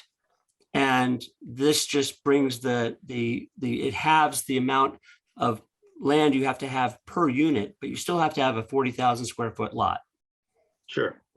it encourages further development in density. Yes. So it's, I mean, it's, you know, I don't want to argue on semantics, but No, the that's impact why is we're exactly here. the same. We're, Right. we're trying to encourage some more density because we have a housing issue. We have a housing crisis. And the crisis is not just in affordable housing, it's all the way up through the market rate. So yes, we are trying to encourage the opportunity for people to convert their homes to a 2-family, and in some cases 3-family, because we have a need for that kind of housing. So this is a pro-building development proposal. It's It a is a pro-housing development proposal. pro-housing development. I mean, again, most of, as Sean's pointed out multiple times, most developers aren't interested in coming in and converting an existing home into a 2-family. There's not enough margin in it for them. This is really geared towards easing the process for existing homeowners to convert their property for whatever reason, whether they want to create a unit for a family member, or if they need to create a unit for rental unit, whatever. I mean, that's how it actually ends up being used, is really geared towards the idea that that person gets to stay in their house and has a supplemental unit for whatever reason, whether it's family or rental or whatever. And yeah, we are trying to encourage that, but that's not I mean, we've had developers come on these meetings and explain to us that these don't help them. They can go out right now, if they chose, buy a house, tear it down, build 2-family by right. They don't have to mess with any neighborhood input. They don't have to mess with the ZBA. That is a by right usage, as long as they comply with all the other rights. If you're a homeowner and you want to do the same thing and you want to bump out your house a bit to accommodate it, you have to jump through the hoops. So we're actually treating our existing homeowners more diligently and more aggressively with the process than we would be these outside developers that keep coming in, in and doing this. So it levels the playing field, frankly, for the people who are here and want to remain here. Yeah, I don't see it that way, but okay. I'd love to talk to you further about it, because when you see what they did where the Windjammer was, or Cappuccino's, and how they stuffed apartments in there, it's just, that's just poor. And to me, that's exactly what could happen. And then when you reduce the land requirement, someone would knock down the house and have the ability to build twice as much. So I think that you're looking at it through Pollyannic eyes, saying everybody would want to do the right thing. But if you allow these rules and the regulations to go through, then people will do whatever they're allowed to do. And to the person earlier, 35 feet means 40 feet. You know, it isn't a hard line in the sand. So let me ask you, if I can, Clyde, because I appreciate this conversation. Mm-hmm. What's your suggestion to easing our housing crisis when we have a relatively high mean housing price? Young families can't afford to stay here. They can't even come here. A lot of seniors are now taking advantage of selling their house and moving into Halyard and other places because we have those options available to them now. But what's your answer to easing the housing crisis? And I'm not just talking about affordable housing, capital A. I'm talking about housing that your daughter or my daughter might want to avail themselves of, if they wanted to come back to Gloucester, but can't, because those opportunities aren't available to them. Where do you see this being resolved?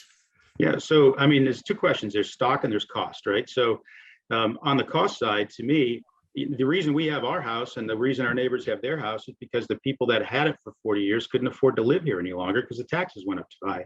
So, if you want to provide affordable housing, I would start with tax credits to folks that have multiple housing opportunities, that you provide them an incentive to lower the cost of their house so people can live there. That's one answer.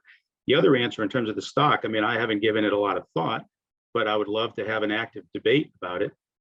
What I don't think is the right answer, at least for the ward that I live in, is to increase the density when we're still worried about whether our roads are going to be flooded, whether our septic systems will work, whether the traffic patterns can be maintained, right? I mean, and to not have any environmental impact on the decisions that will increase the density it doesn't seem to be responsible to the area that we love so much, right? So how do we figure that out? I mean, at whatever time it is right now, I don't have an answer, but I'm certainly more than willing to, ideate on the problem. It is a problem, but one size doesn't fit all, right? And so having peanut butter policies come across the all of Gloucester and our ward with these regulations for height and for changing these restrictions, I don't really see where that solves the problem. And your own math says that, and I don't believe that number 11, I think there's a hole in that number, but really if the answer is really 11, then it really is, it is not helping your challenge and your problem at all to do any of this Ward 1 restructuring. It doesn't address the issue whatsoever. So why do it? Well, we don't change zoning by wards. We change it by district. So we have to consider. Oh, by district. Sorry, RC right, RC 40. Yeah. Okay. Yeah, I mean, that doesn't give you anything. That doesn't put any money in your pot. That doesn't put any housing in your plan. That doesn't increase your stock. Given your goals that you stated, there's zero impact. And yet it's causing controversy here, right? As you heard with earlier speakers. So. Okay. All right. I'd like to ask that we move on. Clyde, I appreciate your. I am sorry for the extra time. I appreciate it. No, I asked you questions. I think it's fair. This is a great discussion and I appreciate your thoughtfulness on it. And we still have 5 or 6 people in line to speak. So I just want to make sure we get to them. Thank you. Next speaker is William Nardone.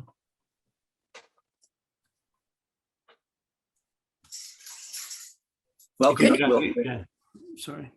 Thank you. My name is Monica Nardone, and I live at 2 Rocky Pasture Road. And I wanted to thank all of you for your work and effort and also for holding all of these meetings.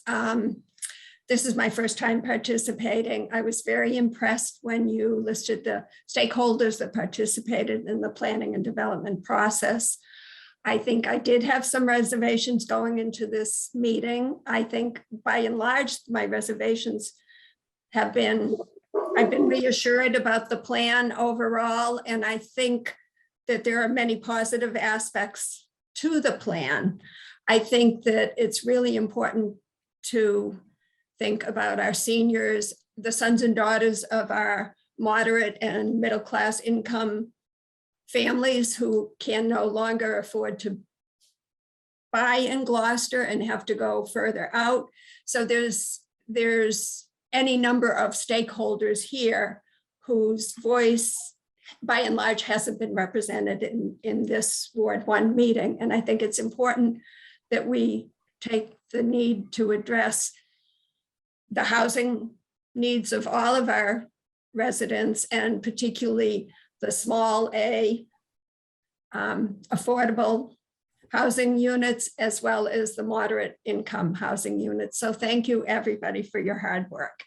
Thank you very much, Monica. Oh, I actually had a question just for clarification. I understand that when you have a multi-unit house or a 2-family house, you need to provide parking on the side or in the back. My question is, do you need to provide parking at all? I'm sorry, I didn't hear the question. So the question, I understand that there are provisions so that you aren't able to provide parking if you have a 2-family or 3-family house in the front. Do you need to provide parking at all? Yes. Yes. So for example, for the downtown, where we will be increasing the density quite a bit with this plan, I mean, some of those houses don't have existing parking already. So is that non-compliant and they wouldn't be able to increase the size? Yeah, they're currently non-conforming, pre-existing non-conforming. So this would not give them opportunity for growth. No. Okay. All right. That's really helpful to understand. Thank you. Thank you for calling, Monica. All right. Gordon's already spoken once. We will get on to Michael Slezak. Yep. Michael Slezak is next. Hello, can you hear me? Yes. Hi, Michael Slezak, 10 Brace Cove. And as a former planning board member, I appreciate all the time that you put in the evenings. And however, I think to look at this as just a dimensional issue, as one of the previous speakers mentioned, is short-sighted. I think we need to take a more comprehensive view, given what we know. Because we don't just have a housing crisis, we have a world environmental crisis. And I think I would like to see you keep the review process for changing any existing lot from single to 2 or to 3, and add an environmental component so that they get to the point of addressing our environmental issues as well. I mean, in terms of zero carbon or reducing carbon footprint. It's not just a question of dimensions, it's a question of the environment. And I realize that your silo is dimensional and that the environmental people deal with environment and the health department deals with Title V. But I think we need a more comprehensive review process to begin to add density to the housing stock throughout Gloucester. I live in Eastern Point, but my issue is with the entire city that you need to, I think, and the country to deal with these issues as we face the rising sea levels and environmental catastrophes that we're seeing throughout the country. I don't want to take any more time. All right, that's very, very, very thoughtful. Thank you. Appreciate that. Next is LJ.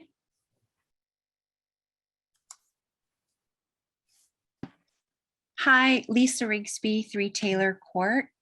I am a Ward 2 resident, but I border Ward 1.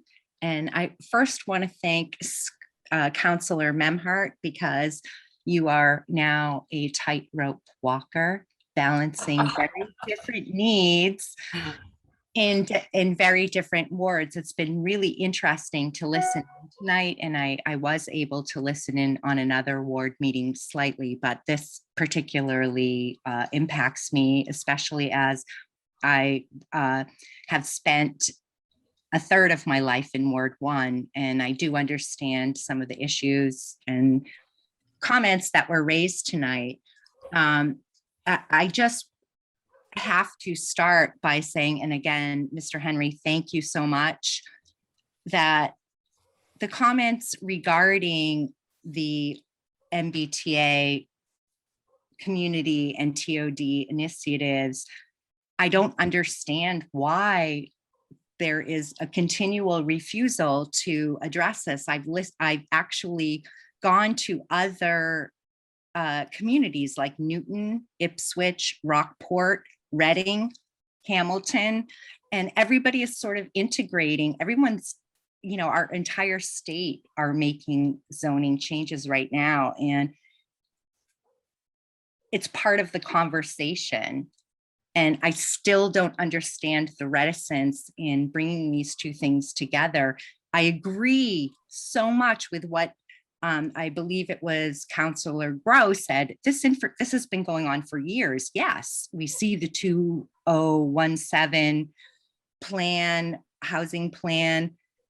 There's been Gloucester Daily Times articles. We see it all, but it actually comes together in discussions that are happening right now. And I don't understand the reticence in talking about it. So I can address part of that, Lisa. Part of the reticence is that the process for the rezoning came to be through the planning board and also through the city council well in advance of the TOD announcement that was made at the state. And the state is still in the listening stage of what they're planning. So frankly, that TOD affects, the relatively core of Gloucester in terms of being right around the railway station. These other issues are citywide, and not that there isn't some impact of the TOD potentially in downtown, but we're talking about a much broader issue and broader uses that have nothing to do with the TOD right now. And even so, even if we made all these changes, they all went through tomorrow, that the TOD is not a mandated zoning requirement. we have as a city need to figure out whether it's worth it to us to engage. We also need to find out, and the planning department is working on this, to figure out whether or not we maybe already comply, depending on the density and where we draw these lines.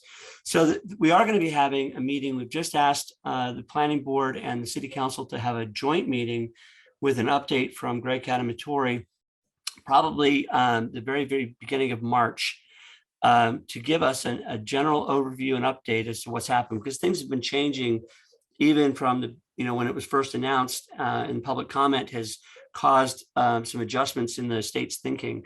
So comment period ends at March 31st. We have to have a public meeting of some sort on this by the beginning of May 2nd.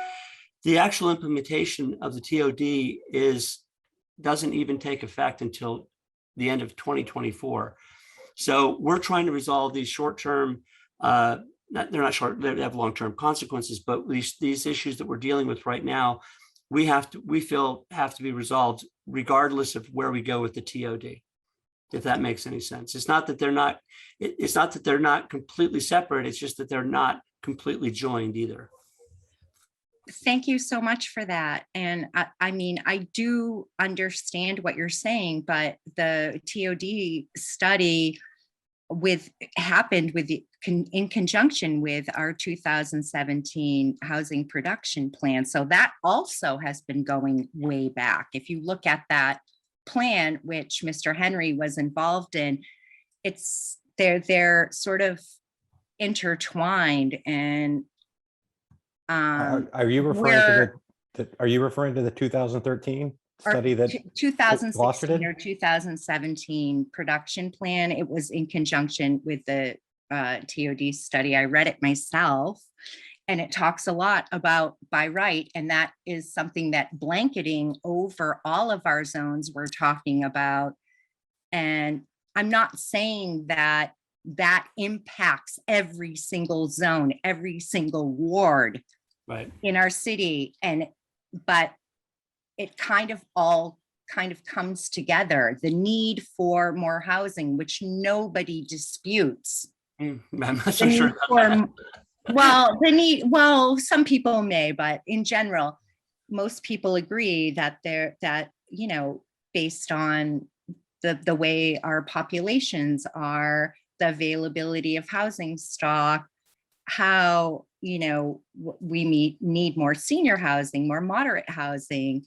It all kind of comes together. And what I've seen in other municipalities is a broader discussion that incorporates this. And I do think it's a shortcoming of our city, and it's creating unnecessary friction. Well, I think we should move on, but I see your point. But I think the other thing to consider is that, we like to think that we can create zoning that is static and will serve our purposes on into the future. And the truth is that our needs are constantly evolving. The reality of our world constantly evolves, and we have to allow our zoning to evolve with it. Otherwise, we're going to, if we do absolutely nothing ever, we will get into a situation where we have absolutely no housing that's affordable to anybody but very, very wealthy, or maybe the very, very poor, because we're gonna create a gap in the middle that is not going to be filled.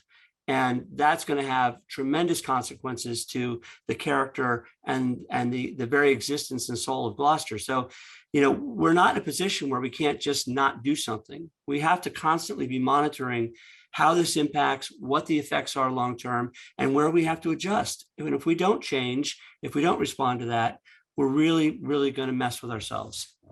I completely concur, because I am the moderate person. Yeah.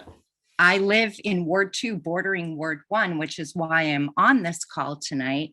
And I can't sell because I can't move anywhere. I'm not laughing. I'm not laughing at you. I'm laughing because that is a major, major problem for people. I totally agree. But the concern is, and I have this conversation with my partner nearly on a daily basis. And, I'm not asking the city to pay for my psychology counseling for couples. That's a different board.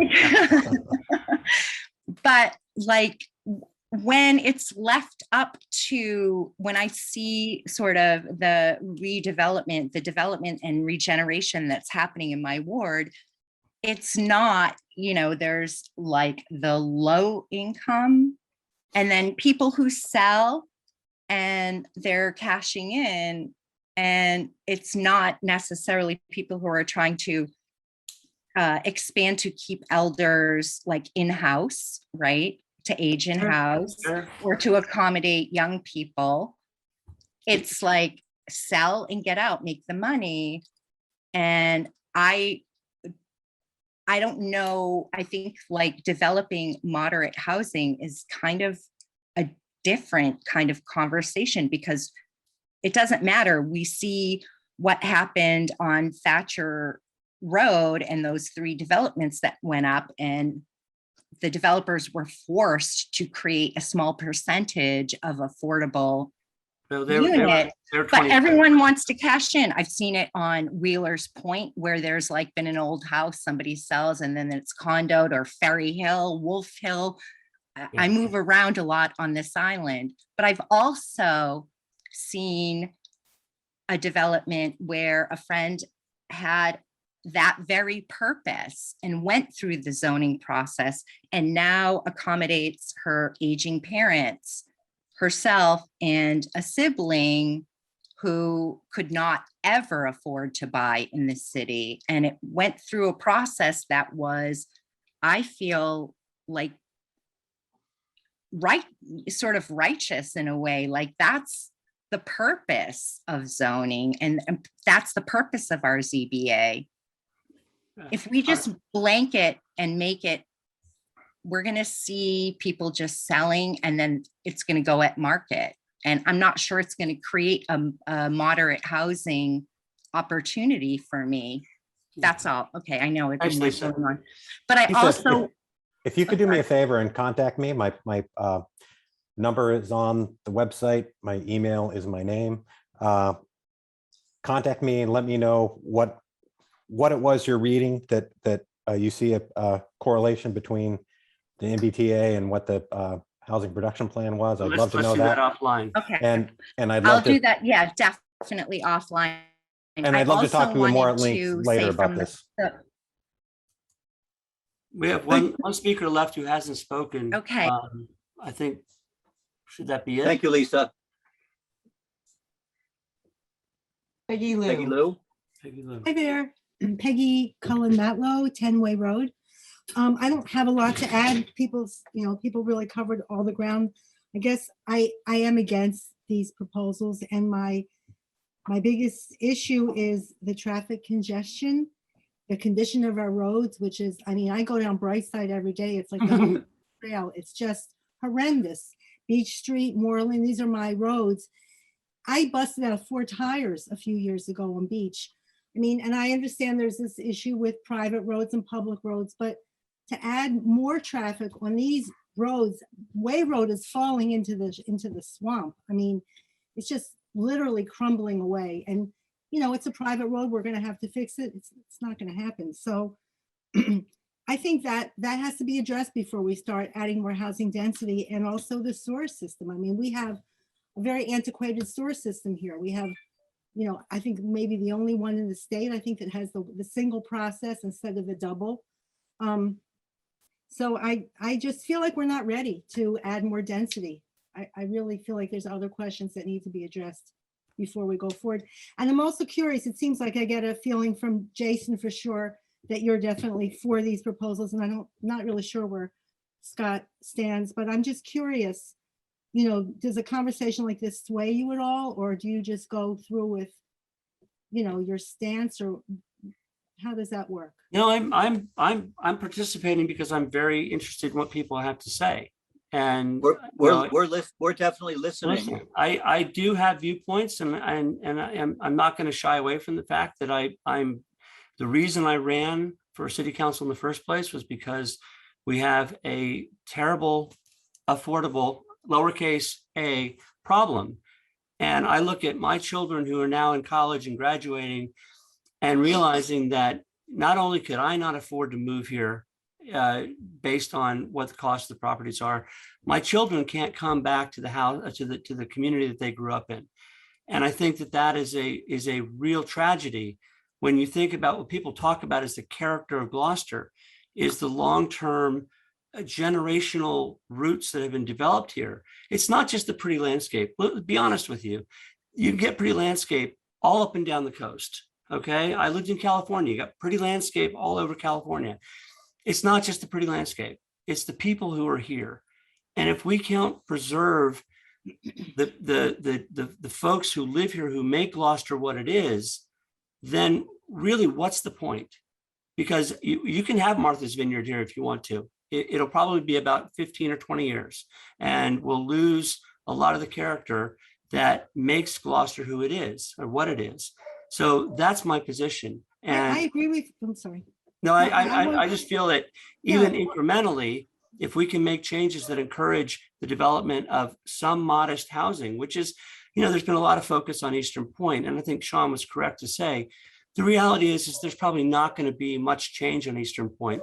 Though, to be fair to the rest of the city, Eastern Point should not be immune from accepting some responsibility for the overall housing needs, even at that level. But we have got to make some incremental change moving forward. And what we've been hearing by and large is people really upset about the idea of this stuff happening in their neighborhoods. But there are 2 families and 3 families literally everywhere in the city, everywhere. And I just don't think that the reality is I don't think that people are going to see this massive explosion of growth. We're going to see subtle changes and additional units popping up here and there. And that will serve a purpose towards getting us towards the goal of keeping people in Gloucester. It's not the full answer, but I think it's one that adds just incrementally to our housing stock in a way that doesn't, we're not looking at throwing, Beverly-sized giant units downtown. But if we wanted to solve our housing crisis, that's what we should do. But we also have a traffic crisis, and we also have a sewer crisis. You know what? Everybody has a traffic crisis. I mean, that's not unique to Gloucester. Well, although we are an island and independent that way. But and we have bad roads. I mean, worse than anywhere I've ever been. I really appreciate the span of income in Gloucester. It's one of the beauties of our community. The width and breadth of our community is what makes it so beautiful. But I just feel like we're putting the cart before the horse here. We have other problems. We just had a 2-family house developed in our street. It was by a developer. One went for 1.8 million and one went for 1.5 million. And this was a 2-story, condo thing that went up, and one went up on Bass, and they sold for, these things look to me like they're selling for over $1 million or $900,000. They're not exactly affordable. But I would say those are the ones that are being developed by right now. And part of the proposals is to allow the conversion of some existing homes to 2 families are going to be less likely to be in that range. I'm not saying promising, but based on what we've seen in the real estate market, it's far different to get an upstairs unit in a single family to go for that same kind of level as a duplex side by side. But we're getting into the weeds here. Yeah. I think we both understand where we're coming from, though. Yeah. I agree about the roads, especially Brightside. Me too. Yes. All right, we're at 7:45. Scott, it's your call. I know Gordon has his hand raised, but he's spoken before. As well. I see Gully James Hand. Would you like to speak? We have 2 more at 3 minutes and then call it. Okay. James Hand is a 917. Scott, this is Gully Hand. James Hand. I own property at 36 Rocky Neck Avenue and 36R Rocky Neck Avenue. And no, I've been following this since I learned about it, which was either at the very end of December or early in January. And I have attended one other live meeting, but I watched the tapes of all of these ward meetings. It's been really interesting. I've done a lot of thinking about this, and I do have some comments. There have been some very eloquent people who have spoken about these changes and their effects. And first, I just want to say that, you know, the intentions were good and you got together, but you started with, I think, a goal. Your goal was, how can we increase housing? I don't want to get into, I won't argue about, were you listening to the state or whatever, but you started with that goal. But the thing about zoning is about the people and how they're going to live together and get along and live well together. And so you're removing, so I've heard people talk about the process has been compromised in certain ways. And I just want to say that the process is a good thing, because without the process, you end up with people mad at other people because suddenly, you know, so I really think these things count. I also think the height, the other one, I am concerned about traffic. And, you know, you can't drive down East Main Street without driving on the other lane at least half the way, but we're all good at it. We all do it. We don't even slow down. We know the guy on the other side will move over to the right or the left. But it's all right. But this is also, but in thinking about increasing housing, we also have to think about that this is an island. We have a unique set of topography and roads. There are a lot of bottlenecks. We have the two, you know, there's one-way streets, bottlenecks and things which make us different. Jason, I'll just, you know, take issue with you saying it's like other towns. We're not like other towns. So maybe we need to not think and drink the Kool-Aid that's coming down the same way other towns do. You know, that's all.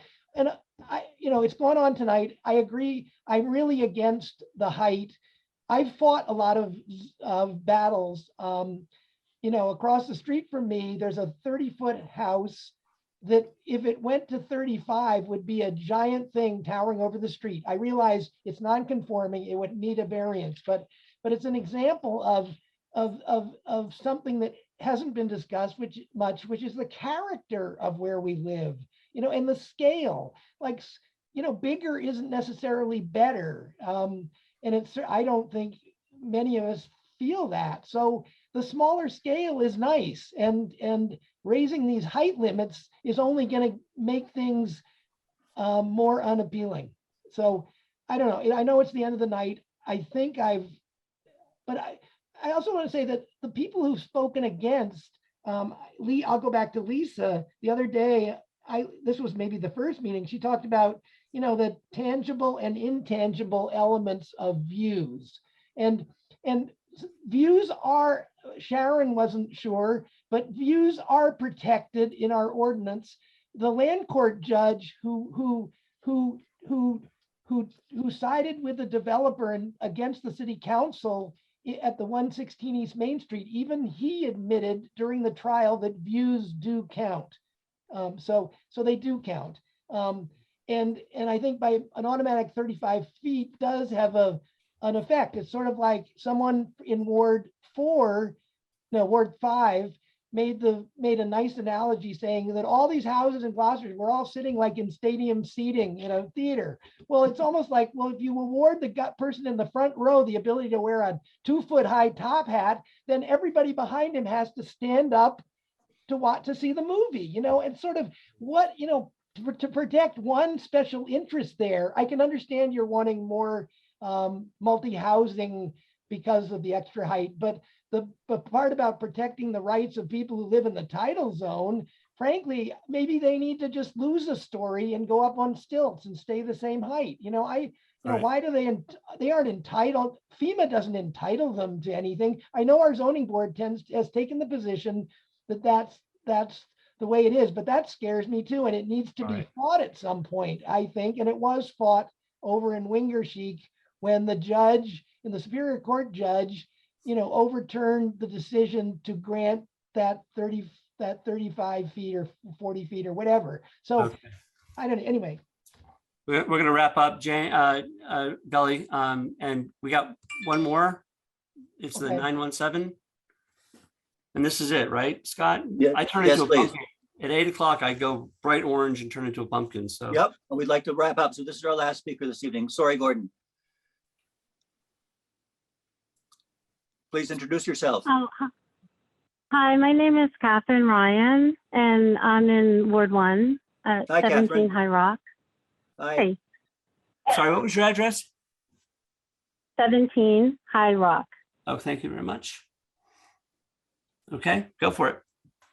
So I have a couple comments and a couple questions, and I'm going to start by saying I hope that this vote that's tentatively scheduled for the end of February can be pushed back.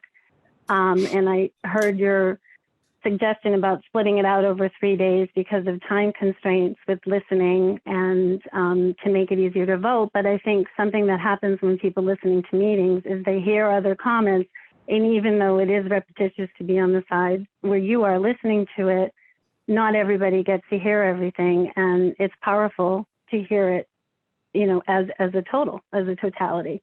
So I just wanted to make those two comments at the top. Also, I want to say that I served on several downtown committees, including Reimagining Railroad Avenue, and these were specifically tied to the MBTA build outs in downtown and adding amenities and things to make it more comprehensible for people getting off the train to walk downtown, for putting in sidewalks that, you know, are for Maplewood residents so they can actually walk to the Y that used to be there or to Main Street. It was about investing in the downtown, perhaps thinking about putting more trees and green space, because these are things that people brought up as values. So what strikes me also, you know, way back in 2000, you know, the nationally known Project for Public Spaces came in and did an analysis of the railroad downtown area in association with the city and with Cape Ann Transportation Authority. And as other people have mentioned, there have been multiple community feedback, and it is strikingly consistent, and it's being reduced to sort of a decision about people not wanting it in their neighborhood. And I don't think that's consistently what's said. When you look at the feedback, it's struggling with how to bring in affordability, whether it's for multiple generation sharing in households, whether it's for artists who want studios, whether it's for seniors, whether it's for a mosaic. And in fact, we brought in the MAPC, you know, after 2000, you know, multiple successive grants, and they did, you know, fantastic breakdown of our economics and the housing and what available stock there was. And what stood out was this mosaic. So I'm opposed to the way this is being presented with these ordinance changes, specifically because it's sort of undermining those things that we were trying to put in to help to target those. And I think we're losing track. And I think on top of it, it's, you know, just because you're saying you want to make incremental changes and it's going to help, what we're seeing is it's exasperated. And this, to me, is pushing it along those lines instead of these greater discussions. And I'm hoping that there's more discussion, that the votes push back, but I want to bring up two more things. And I know I might be going over my 3 minutes, but nobody took the 15 minutes. And there have been other times that people are going over. Let's just, I mean, But let's there's keep it some going. comments that are being made. I'm just going to say this, okay? Because in some ways, the ward that is being hit, the downtown. Oh, by the way, you should put that map up on the link page of the zoning map. That should be on the page. So when people are coming to these meetings, they can look. Oh, where is CB? Where is CCD? Where is R5?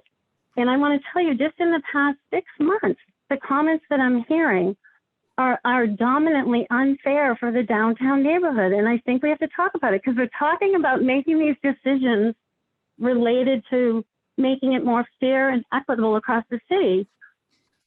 But I want to point out This is the November meeting of the pot shop. The defense of the building around the development that's at the downtown train station, which has mixed use, and the pot shop's going in. The comment that was made that wasn't even pushed back by anybody. The people who come to marijuana shops are upscale shoppers. They have above medium income. They're spending a lot of money.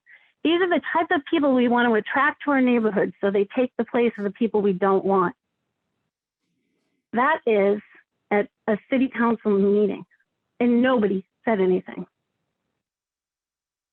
The next one, Jesse Alderman, who is the lawyer, who is part of the cannabis board, who helped write the code, said the security measures in that neighborhood, taken in my view, are the best related to a pot shop. Rather than taking the view that a licensed dispensary is inviting crime, it's the best thing you can do for a neighborhood short of putting a police station in that site.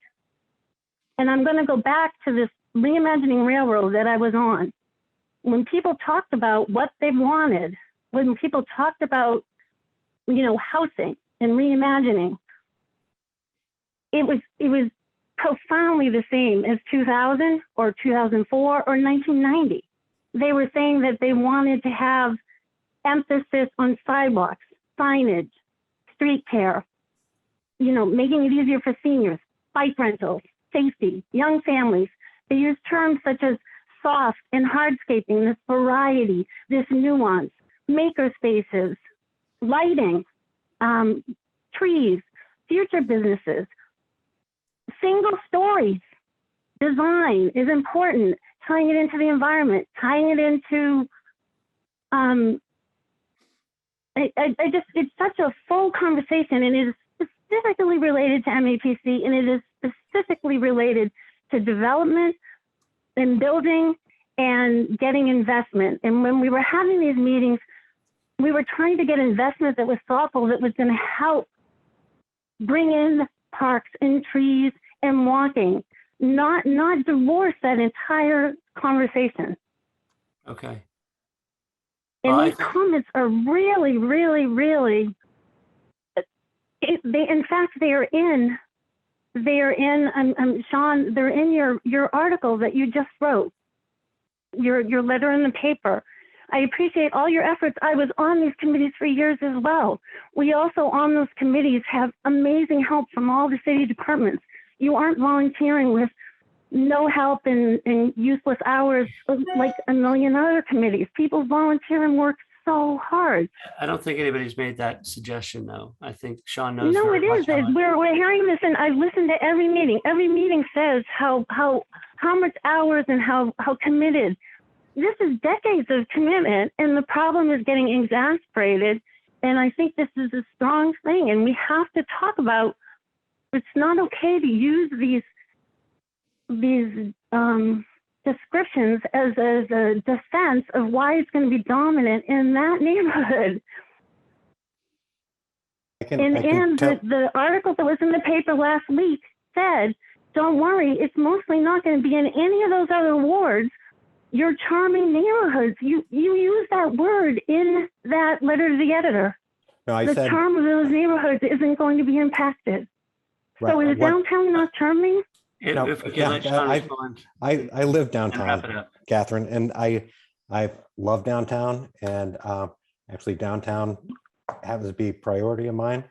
But my point in that letter was in response to people specifically who were saying that those neighborhoods, those outlying neighborhoods, because frankly, most people who don't live downtown are not as concerned with how downtown is developed. We had people at the meeting last night saying that all of this development and additional housing belongs downtown, not spread throughout. So my point in saying.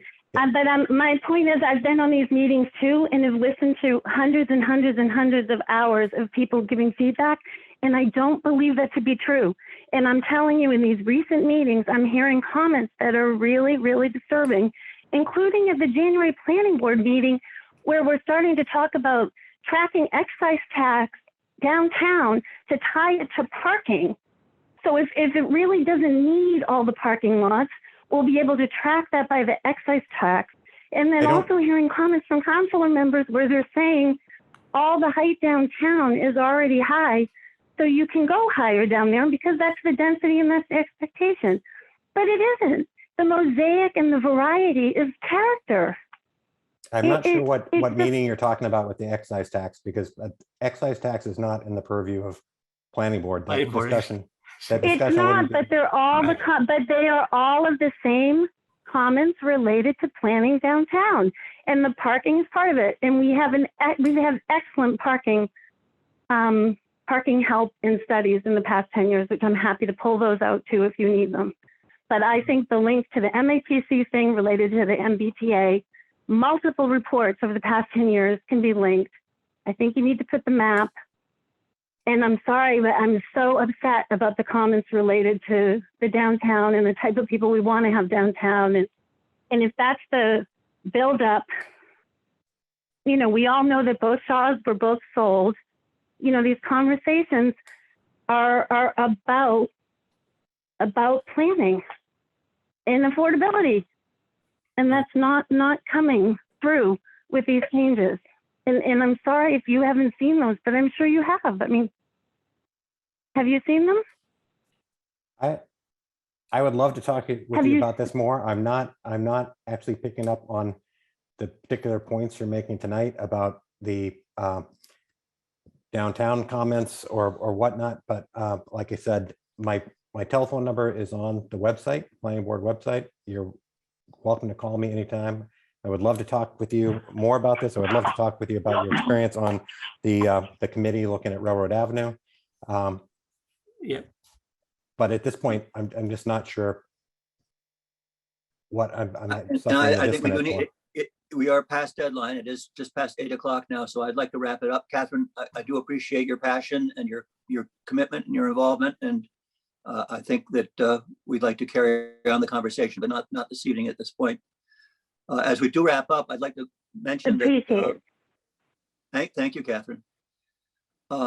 As we wrap up this evening, there's still some 50 people that are listening online, but I'd like to point out that our council president has worked with the clerk's office and our IT department, and they've posted an extensive link from the city's website to the Planning and Development Subcommittee, which lists a number of these. Here we are. Thank you, Sherry. That this is a direct page off the city's website, and there are clickable links there for many of these reviews, meetings, proposals, studies, as well as links to each of the last, to tonight and the last 4 ward meeting discussions, so that there's a comprehensive, for those who have the time and the interest, source of material. And we will be, as Catherine requested, making sure that we've added the zoning map to this as well. Are there any other comments, Jason, or? No, I want to thank everybody for the comments and the questions and the discussion. It's clearly an issue that raises passions. And I do want to thank Sherry for hanging out with us for this long.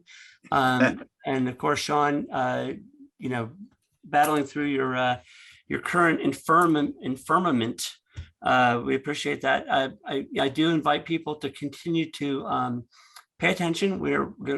These ward meetings will be synthesized, and we'll be bringing them up at the next planning and development meeting, where we'll discuss not only the results of the tenor of these meetings, but also sort of our next steps moving forward.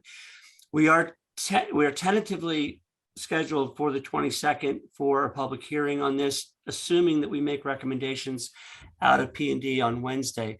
If we don't, which I'm largely thinking, without being official, that's unlikely, my guess is that the public hearing will be continued beyond that. But at the moment, it's currently scheduled for the 22nd, and I don't want to give anybody the impression that it's not, so that they don't show up. But do pay attention to what's going on next Wednesday, and we'll have some more clarity on that day. And if we need to put it off for another couple of weeks to continue the discussion and the deliberation, we will do that. And again, I'd like to thank everybody and remind you that we've kept notes for this evening. We're transcribing your questions. They're being all submitted in writing to the planning board. Yeah, Sean finishes his and I finish mine. Sean, you wanted to speak? Yeah, just to thank both of you for letting me be here, and just to let everyone else know, just like as I told Catherine before, my telephone number is on the planning board website. My official role in this, in terms of a vote, is done. I voted in favor of all these to move them forward to the city council. But if anyone has questions that they would like more information on either how we got here or what the specifics are within the amendments, I'm happy to talk to folks. If people have additional ideas, as Catherine was talking about, in terms of doing other things with our zoning to help improve the city, I'm all ears on that. Also, feel free to reach out. You know, everybody's passion has been very clear and strong.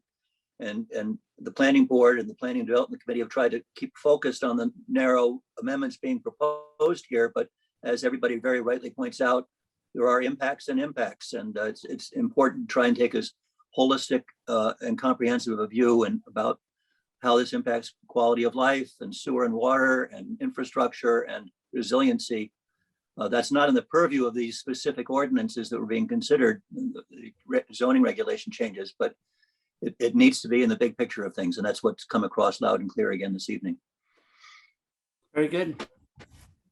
Motion to adjourn, gentlemen. Sherry. Let's do it. Thank you very much, everybody. Good night, everybody. Have a good evening. Thanks, folks. Bye. Good night. Thank you, Don. Thank you.